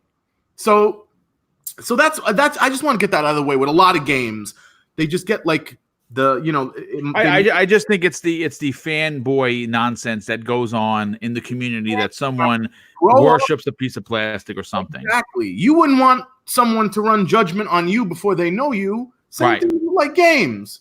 All right, my number 3. I don't want to take too much time. My number 3 is Call of Duty Modern Warfare. Strong. I don't think there's a better Call of Duty, and I didn't expect that to be this Call of Duty. I really expected just another Call of Duty, paint by numbers type deal, and this totally blew me away. Graphics was second to none.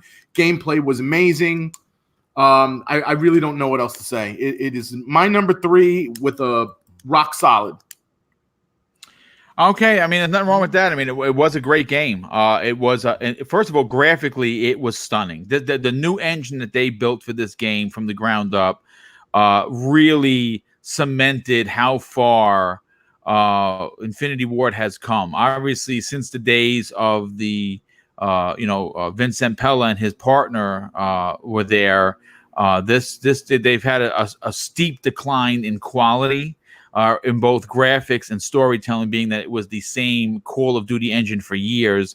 This was definitely a step up, and again, I'll say it. They cemented their validity in exactly how they could bring an old new Call of Duty game and make it relevant and important. And of course, at the end of the day, because these are businesses, sell millions upon millions of copies. That is a very strong pick. Jay the Retro Gamer, what is your number 3 pick? Is it going to surprise us? Possibly, but probably not to some.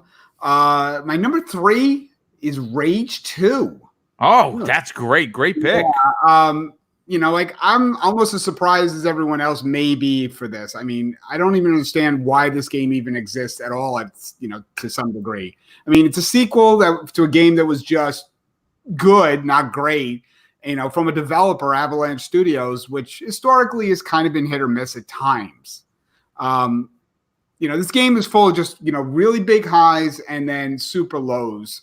I mean, on the positive side, look, the visceral nature of, shooting, like these apocalyptic bad guys is just pure joy. I mean, it just feels so good clearing out a bandit camp, and the gunplay is by far its high point, without a doubt. I mean, it's not perfect, but there's just so much of this game that I do enjoy. But the world itself, on the negative side, the world itself is pretty bland. Each section can have a very kind of cut and paste feel sometimes. The storyline is absolute crap, and not what the section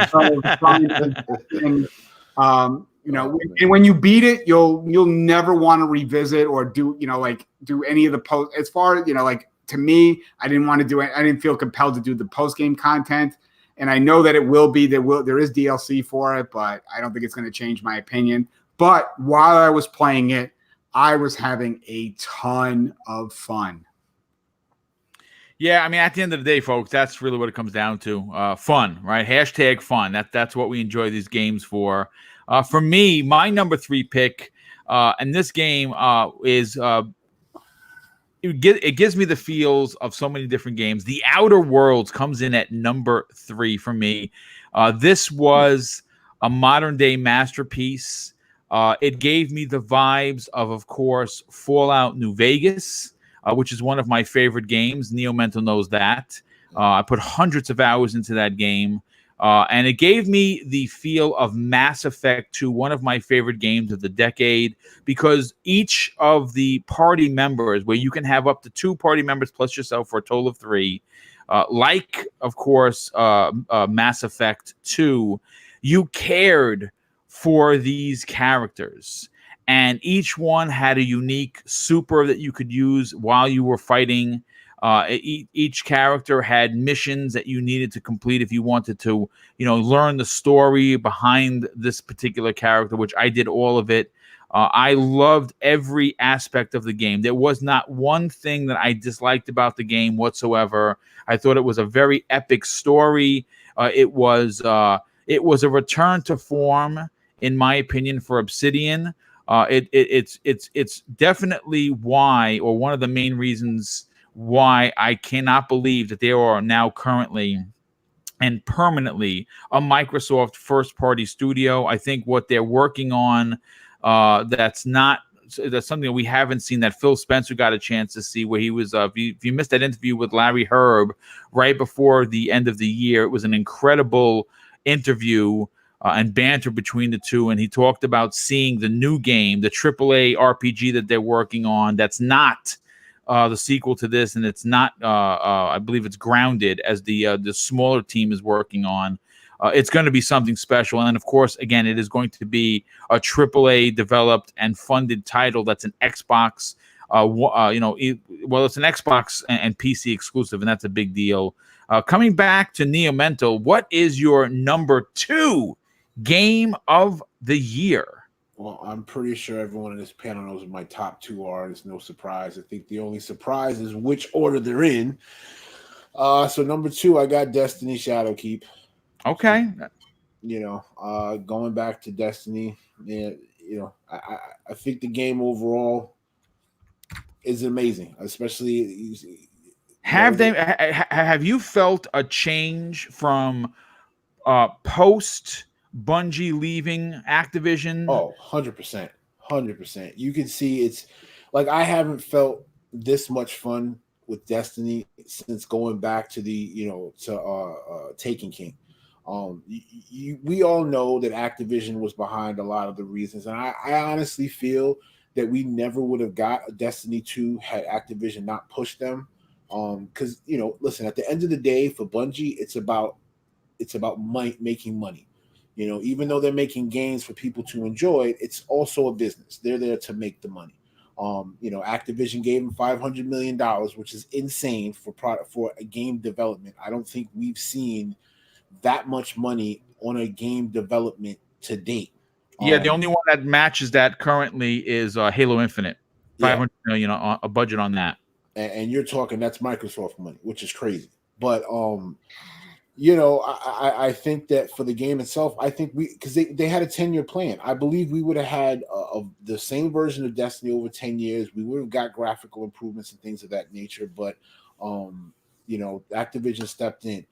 I think with Shadowkeep, they brought a lot of stuff back. It was, what gave us the crossplay, which was phenomenal. I mean, not crossplay, I'm sorry, cross save, which was phenomenal because I remember going back and playing with some of my PlayStation friends that I hadn't played with in so long, and it was amazing. It was a lot of fun.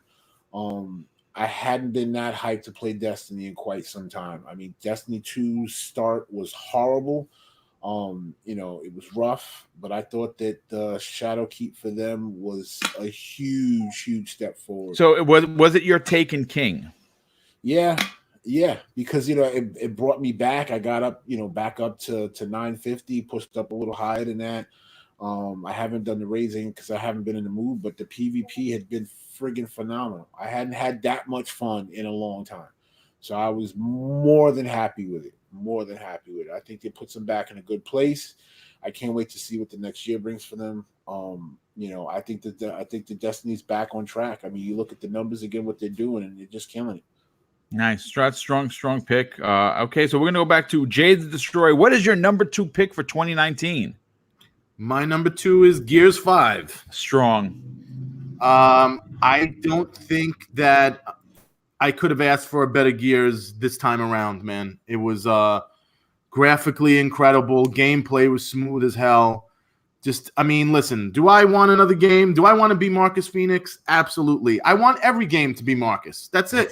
I get it. I understand. Story-wise, maybe they feel like they're in a box. I get it. You got to reach outside a little bit. And I wish there was maybe some kind of an option to use him, or maybe in the storyline, like more, with him and being him. But Gears 5...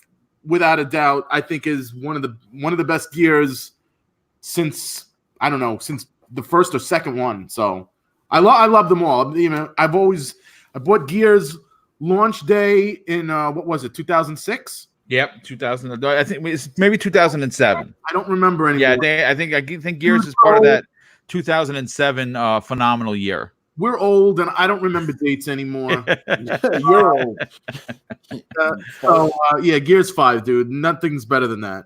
That's a very strong pick. And Jay the Retro Gamer, what is your number 2 pick for this year? For last year, I'm sorry. Number 2, Call of Duty Modern Warfare. Shocking pick. I'm by no means a diehard Call of Duty fan, and I'm one of those people that kind of looks at it. It's like, oh, it's Activision just going to the well every year. It's a behemoth of a franchise. The last one I played was 5 years ago when Advanced Warfare came out. And that was good. It wasn't great for me. I only play the single player. I do not. It's been since the original Modern Warfare all these years ago that the last multiplayer I played. What made this game great for me was just how good and how shocking the story was. I'm not going to spoil it, but there's just so many tense moments in that game and certain parts of it that don't involve even being a soldier. The other people in this group know which parts I'm talking about. Yeah, absolutely. I was like edge of my seat, kind of like I was floored by how good it was. And it may be only a 6-hour game, but to those people who need like a 30-40 hour experience in their single player games, they are missing out on one hell of an experience with this. In order to get really the full impact of the story, it's 6 hours. I would suggest if you're going to play it, just set aside the whole time, try to finish it in 1 or 2 sittings. But it'll just have a greater impact that way. But it's totally worth the time investment. I can't even speak to the multiplayer because I didn't even play it. But that single player was just out of the park. Fantastic. That's a strong pick. And for me, number 2, Joe, you're gonna Jada the Destroyer is gonna like this. Gears 5 comes in at number 2. It was one of the best Gears I've ever played. It gave the open world aspect, even though it wasn't as open world as some people would have liked, was new to the concept was new to the franchise. They took chances. The coalition took chances that they've never taken before. I hope they expand on the RPG element. I would love. I know this is going RPG town now. I'd love to see them expand on the creation of new weapons. I like a lot of the weapons. Some of the newer ones were fantastic. Some of the classic ones were great. The hidden classic weapons you could find that were overly powerful. You had to search those out. Like the classic boom shot had 15 rounds as opposed to 6, which was huge. The long shot had 2 rounds in the chamber as opposed to 1. That was another one of those hidden classic weapons you had to find. I highly loved this game. I am like maybe 2 or 3 collectibles away from finding everything in the game. I have Jack, which again, another element. The use of Jack was so unique and so different, especially in the multiplayer, because it was instead of being 4-player co-op, it was 3-player co-op where someone used Jack, and I think that's incredible. Especially if you have him powered up where he has a shield or cloaking. And one of the interesting elements was the stealth killing elements that they added, very reminiscent of, the Sam Fisher, executions that you would get from playing Splinter Cell. They somehow incorporated that ideology into Gears 5, which is amazing. And I hope they expand on that. So that is my number 2. And let's start. Now, this is the good one. I think this is what everyone's been waiting for. At least I hope everyone's been waiting for. Neo Mentor, what is your game of the year for 2019? My number 1 addiction, The Division. That's strong. That's a strong pick. I mean, again, I know you were waiting for some sort of applause to come in, but now I was expecting knives to be thrown at me. Now, but listen, you know how it is. I mean, listen, between The Division with the crew. Well, you love that's the one you love. You love looter shooters. Yeah, listen, I just feel, especially when you're spending $60 on a game that you spend, thousands of hours in. I mean, you talk about value. The amount of time, the amount of people I've played with. I mean, listen, the game does have problems, but between Division and Destiny, you drop some money on it and you're in that cycle. I just can't get out of it. I think the Division 1, being set in New York was a little magical experience for us because, the places that we were looking at, we knew. We were there. We've seen them. Yeah. So maybe it was a little jarring with it being in Washington. I've never been to Washington per se. I've been to Washington a few times, from what I remember, it's it correlated to it. But I just feel it. I mean, with Division 2, they fixed a lot. They broke a lot, but I still keep going back to it. The mechanics are strong. Again, you're playing the game with other people. I just can't stop playing it. And I love it. You talk about what you're going to put most of your time into, and that's definitely the game I'm putting my time into. And I'm hoping that they keep working on stuff. I'd love to see them do cross save. I'd love to see them do cross play. I don't know where they're at with that. But the game is still really good. Yeah, I have to get back to it, dude. I as much as I played the first one, as much as I love the series, absolutely love the series, I have to definitely get back to it and run through that game and level up for sure. I put a significant amount of time and I did beat it, but I have to get back to it because that's a game loop that I'm actually afraid to get back into it because I played the first one like a crack fiend and played nothing else. And I think that's what's going to happen again once I get back into it. But that's a strong pick. Hey, listen, everyone's game of the year is going to be different, and I definitely give you the salute of respect for that one. I had a feeling that was what it was going to be. That's why I think you were a little taken aback that it was my number 10 as opposed to actually being number 2, 3, or otherwise. Well, any game you take a vacation the entire week the game comes off has to be number 1. I listen. I agree with you, and that's exactly what you've done. And I've done it before for Resident Evil 2 in '98. I will do it again for. I'm on vacation technically permanently because I'm retired. You son of a.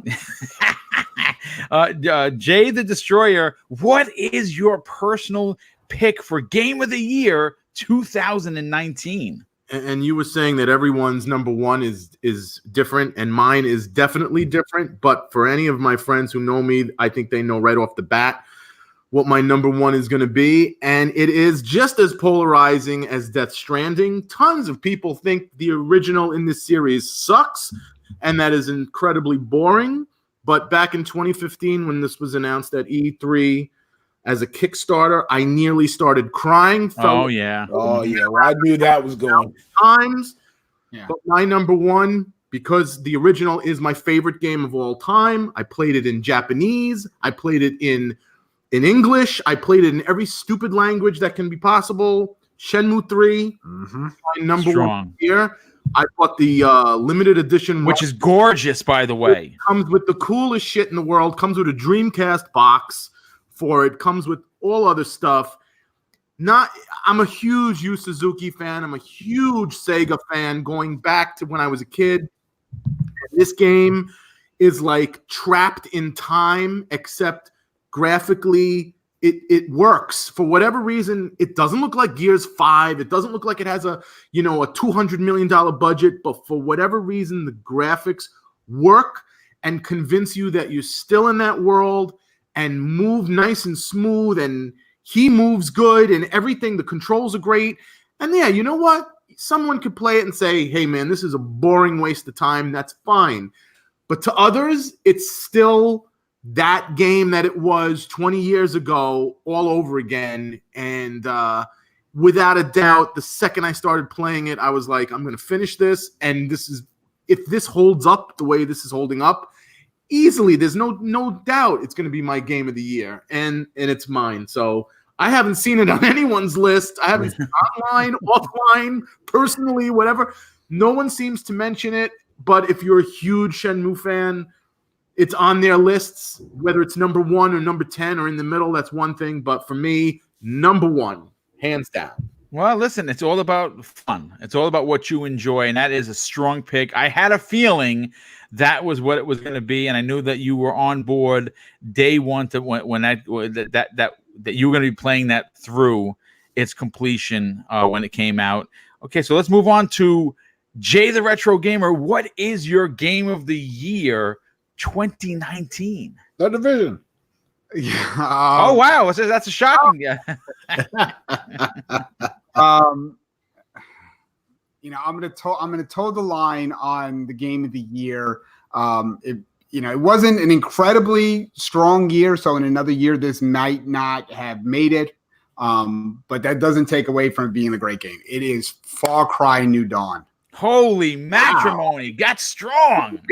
Wow. Yeah, I mean, look, I'm going to tell you, boys and girls, I'm going to tell you a story. Back in 2014, Back in my day. back in my day, there was this buggy little game called Assassin's Creed Unity. Can you say broken as fuck, boys and girls? Yeah, you can. Yeah. I'm a huge Assassin's Creed fan. That game made me very sad. And to make up for this boo-boo of a game, Ubisoft offered me a copy of the then hot game Far Cry 4. I wasn't a fan of the series at that point, but on a whim, I just installed it and it became the best game I played that year. And I have been a passionate fan of the series ever since. It's just funny how life works sometimes. I knew going in that this game was just going to be Far Cry 5 with a new coat of paint, but I love so much of Far Cry 5 that I was hungry to play more of it. And what I enjoy? Well, it's everything from how good the weapons feel to the crazy ass story to how clean the design of the world is and the mission structure. The game is a little too colorful for my taste, but it still fits, within that Far Cry universe. And, a game is going to be one of your favorites of the year when you're just kind of thinking about it when you're not playing it. And that game just stuck with me in a way that the other games in this list didn't. And it's definitely the reason why it's my number 1 of 2019. Well, that definitely is a strong pick. It's surprising, but not. I know you feel about Ubisoft, and those Far Cry games have been high on your list in years past. And okay, well, again, we're going to get to my pick.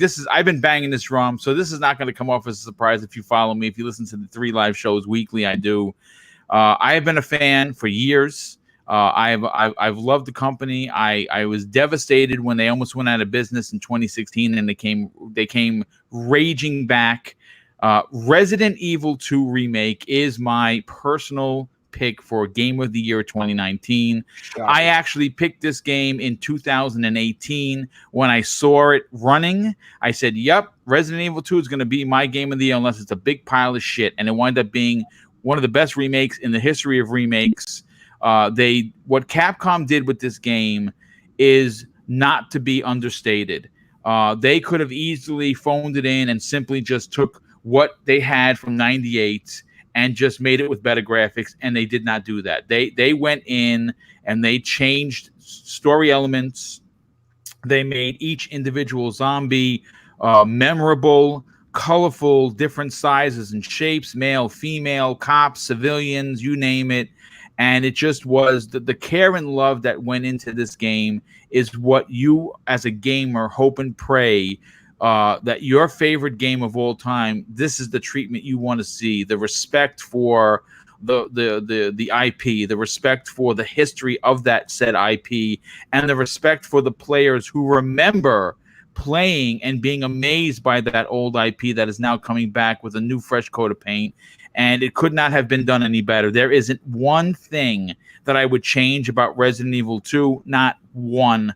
And currently, it has now pushed Resident Evil 98 to the number 2 spot and has officially taken over as my favorite game of all time. And that's saying something, considering that Resident Evil 298 was there for years upon years. And this has been a strong top 10 for us. Took a little bit longer than I thought, and we did have a bunch of other topics. So I mean, unfortunately, we're at the 2-hour mark. But what I would like to at least do because we had a few topics. Let's do this. First of all, Jay the Retro Gamer. Yeah, I want you to kind of just take the mic for a second, even if we go a few minutes past, because we have to talk about this. How did you? Because you're the one that designed this point system, and how do we pick the group game of the year? How does that work? It's. I'll just be real quick. It's basically a point system where your number 10 game gets 1 point, all the way to number 1, which gets 10 points. So I just basically just jot everything down, and the game that scores the most points becomes the game of the year winner. In years past, in the last couple of years, we've been deadlocked in a number of different ties, unfortunately. This year, it's a little bit more clear cut. So, all right. Well, I'm glad that you broke that down. And so do you want to do the honors? What has won by this magical point system, and what will be designated as the group game of the year based on our top 10 decisions? The division. Who said that? Yeah, I was hoping a game that I had picked, Call of Duty Modern Warfare, would be, considering 3 of the 4 of us had picked it, but at the very end, it got beat out. The number 1, the group game of the year this year is Gears 5. Whoa! You Lies. didn't think that was going to happen. Holy shit, that's great. Fake news. Fake news. And we were saying, I think before, I didn't think it was going to happen, but the numbers don't lie. Yeah. I mean, listen, there's a lot to like about Gears 5. I mean, Neo Mental had it on his list, and he spoke what he didn't like about it and what he felt needs to be changed. Hopefully, someone from that studio was listening. And got connections now. Boom, let them know. I mean, listen, I am going to say that if you didn't know, I had been given the very, very shocking opportunity to review Gears 5 for not only Microsoft, but the Coalition. And I did that. It's probably one of my longest videos I've ever done. It's one of the most detailed reviews I've ever done. Back when I did the review, I don't want to spoil it. If you didn't watch it already, it's months old, but I gave it a 9.5 out of 10. As a matter of fact, Rod Ferguson reached out to me privately, and I won't get into the exact particulars because it is a private message from Rod, but he did say that he showed the review to his team.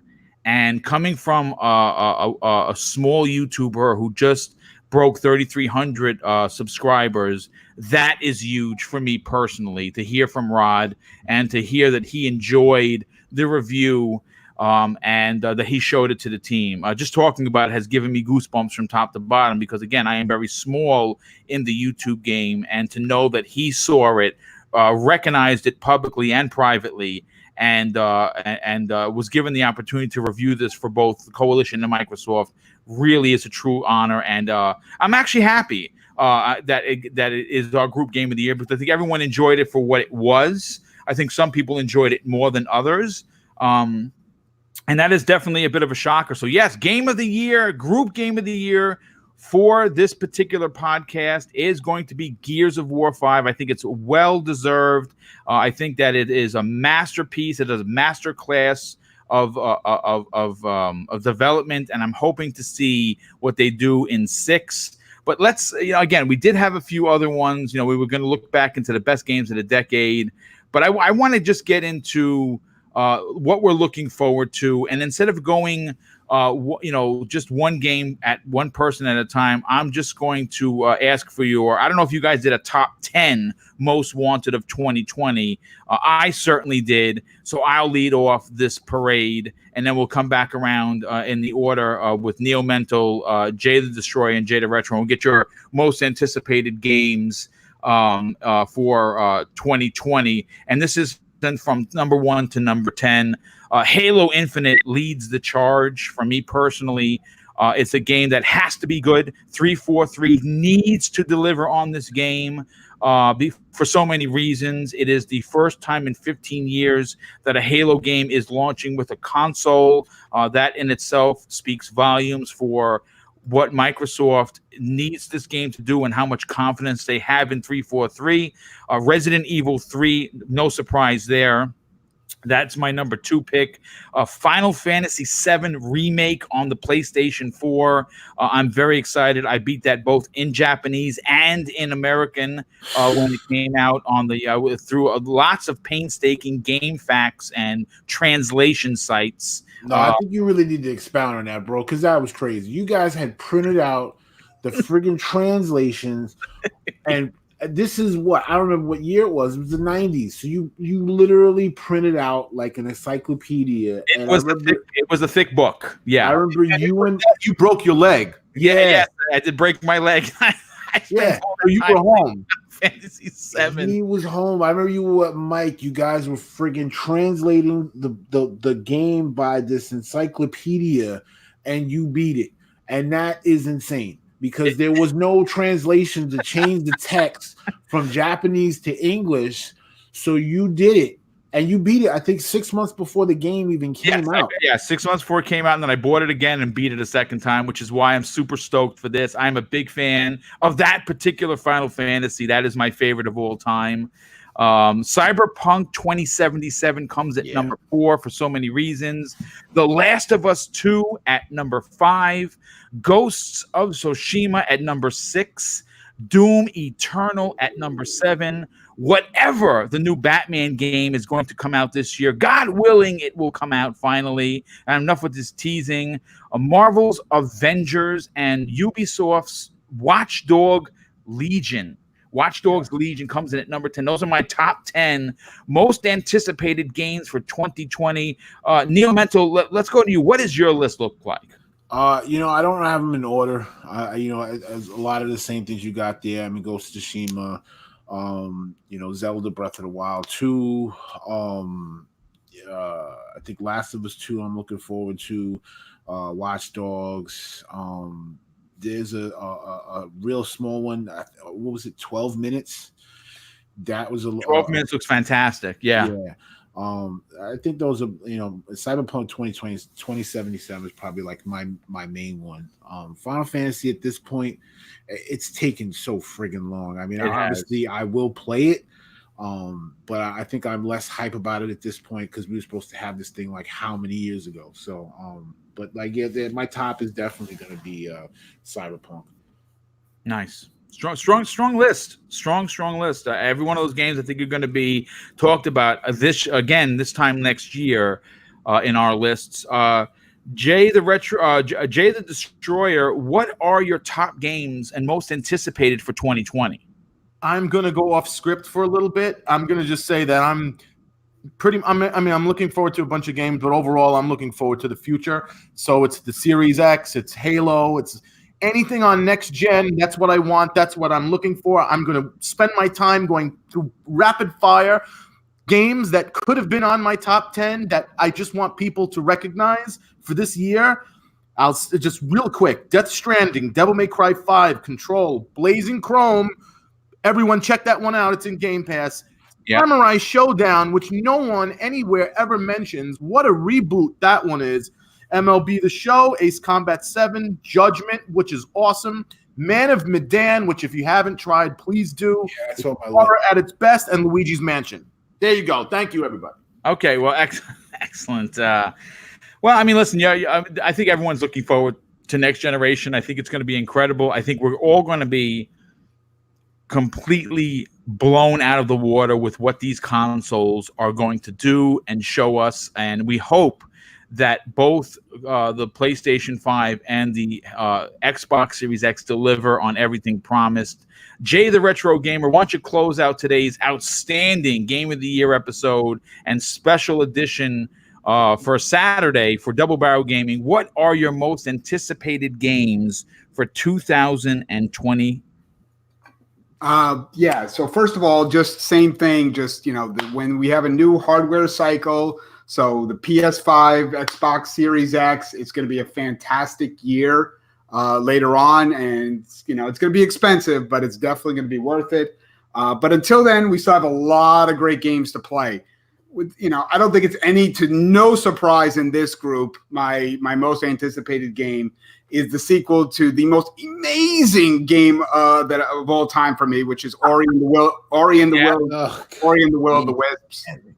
Cannot wait for that game to come out. Otherwise, you're not like a lot of people, Cyberpunk, The Avengers, Assassin's Creed Ragnarok. When that official, hopefully that's what it's going to be when it gets announced. Dying Light 2, which if you haven't seen it, I think that game looks phenomenal. And then those little games. I'm glad you mentioned 12 Minutes, Dan. I thought that game looked amazing. Yeah. And then if you're a fan of the Metroidvania genre, Hard Forth Alicia still due to come out this year, and the sequel to Hollow Knight I think is due out this year. So, yes, yep. Those are my most, and then again whatever the next gen brings. Okay, well, I mean, listen, again, folks, first of all, I want to thank everybody for tuning in. I want to thank the new channel member. I want to thank the super chat that came in. We had over 100 people watching. Didn't expect this to be the biggest show, but again, we don't do this. We do this for us as brothers, as friends, as longtime friends. This is something we used to do for years, and I mean years, privately. But I thought that being that I had a bit of a voice in the community, even though it's a small voice, that you might the community would be interested in listening to this. I hope that you were entertained. Of course, the weekly 3 shows that you tune into on a regular basis will be returning to their regular scheduled time with, of course, the panel members you know and love, and having some big-time guests in 2020. And if you didn't see Twitter, I made the announcement. It has been confirmed that I am going to E3 2020. I am going to be bringing you from the floor content, live from the floor content, each and every day that I'm there for 7 days in Los Angeles.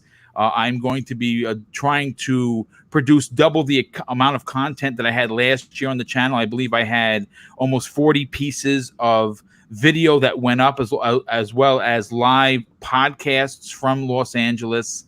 I'm going to try and double that. Bringing it up to 80. I don't know how successful I'm going to be, but it's going to be a real incredible experience. Obviously, because we have 2 new consoles coming out, a third one in the Nintendo Switch Pro that's rumored to be releasing. And tomorrow on Monday's Primetime Gaming, we're going to be breaking down the newest revelation that Sony is all but confirmed not to attend E3 once again, and what ramifications that's going to have for the brand. We're going to be having several awesome community members on. Centurion, you know him from the community, as well as Crispy Bomb and BitCloud Gaming, one of the biggest PlayStation fans and trophy hunters, will be joining us as well. And we're going to be breaking down. It's going to be a very heavy Sony topic.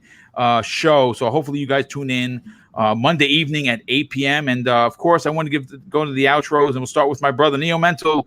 Do me a favor. I know you don't spend a lot of time on social media, but where could people follow you on Twitter if they want to boo you? Because I think you're going to get booed, but that's okay. It's okay to be booed. Bring it on. Neo Mental everywhere you want. Gamer tag, the whole nine. I haven't really been on social media a lot lately. I have a hardware and software development push at work, and everything's been crazy. Plus, Twitter changed their rules, so I wound up cleaning out, deleting all my tweets because I had some graphics and stuff I didn't want them stealing. So, but yeah, I'm trying to get back into the social media side of things and changing up the way I do things this year. So, if you want to follow, you want to tell me I suck, all that good stuff, just be prepared because you suck. Hey, my mouth. Hey, I'm gonna see you in a couple of hours. Matter of fact, I'm not picking you up. I'm going straight to Boom's house. You're picking me up. But yeah, so all that good stuff. I'm laid back, so you want to follow me on Twitter or Instagram, or even gamer tag at me on PS or Xbox. It's Neo Mental. Well, thanks for being here, dude. And we're going to be hanging out and having dinner later on and playing some games and just hanging out like brothers. Jay the Destroyer, obviously you are a good friend. We consider you to be an extended part of my family, and we're going to be hanging out later on. But more importantly, where can people follow you if they want to hear your thoughts on the latest metal that you're listening to? It's Jay the Destroyer everywhere. That doesn't matter. I want to use my minute to say, people, think for yourself. Anywhere, any part of your life, politically, personally, think for yourself. Make up your own decisions. Do what's right. Don't have people shove their concepts and thoughts down your throat. Come up with your own judgments for things and go on with life and treat other people with respect. God bless. Take care, everybody. This guy. All right. Well, that's a strong way. And obviously, if you want to follow Jay the Destroyer, it's at JFool72. His information is in the show there, guys. So thank you for being here. And of course, last but certainly not least, Jay the Retro Gamer. Listen, dude, we have a tremendous history. You were our first Funcoland manager. You were a ball breaker, but we became friends and brothers. And appreciate that even though you could be dry as toast sometimes, we do love you all the same. Please tell everyone where they can follow you on Twitter, or of course, get more opinions on you in other forms of social media. Wow, tell them how much you can make people count Nintendo games. Wow, I just alphabetize. I'll talk to anybody, but I'm fairly antisocial. But if you do want to follow me, it's at Jay the Retro Gamer. So, well, definitely appreciate you being here, and of course, we will definitely see you in a little bit. Anyway, I want to thank everybody for being here. This has been a great two plus hours. Again, wasn't sure how this was going to go across with the community because there's been lots of other forms of gaming media that have had their game of the year. This were a little bit late, but we hope that you enjoyed the show. We hope that you enjoyed some of the history that we shared with you, and we hope that you enjoyed our picks for our top 10 for 2019 and closing it out. Game of the Year 2019 group game, Gears of War 5. I'm sure it's going to put a smile on many people's face. But listen, everyone, have a great day. Enjoy the rest of your Saturday. Be safe. Don't drink and drive. Treat others how you want to be treated. And also, just remember this. It doesn't cost anything to be nice. Live by those rules, and I guarantee you a safe and very happy day. Take care, everyone. Play more Division next year. Buy us dinner.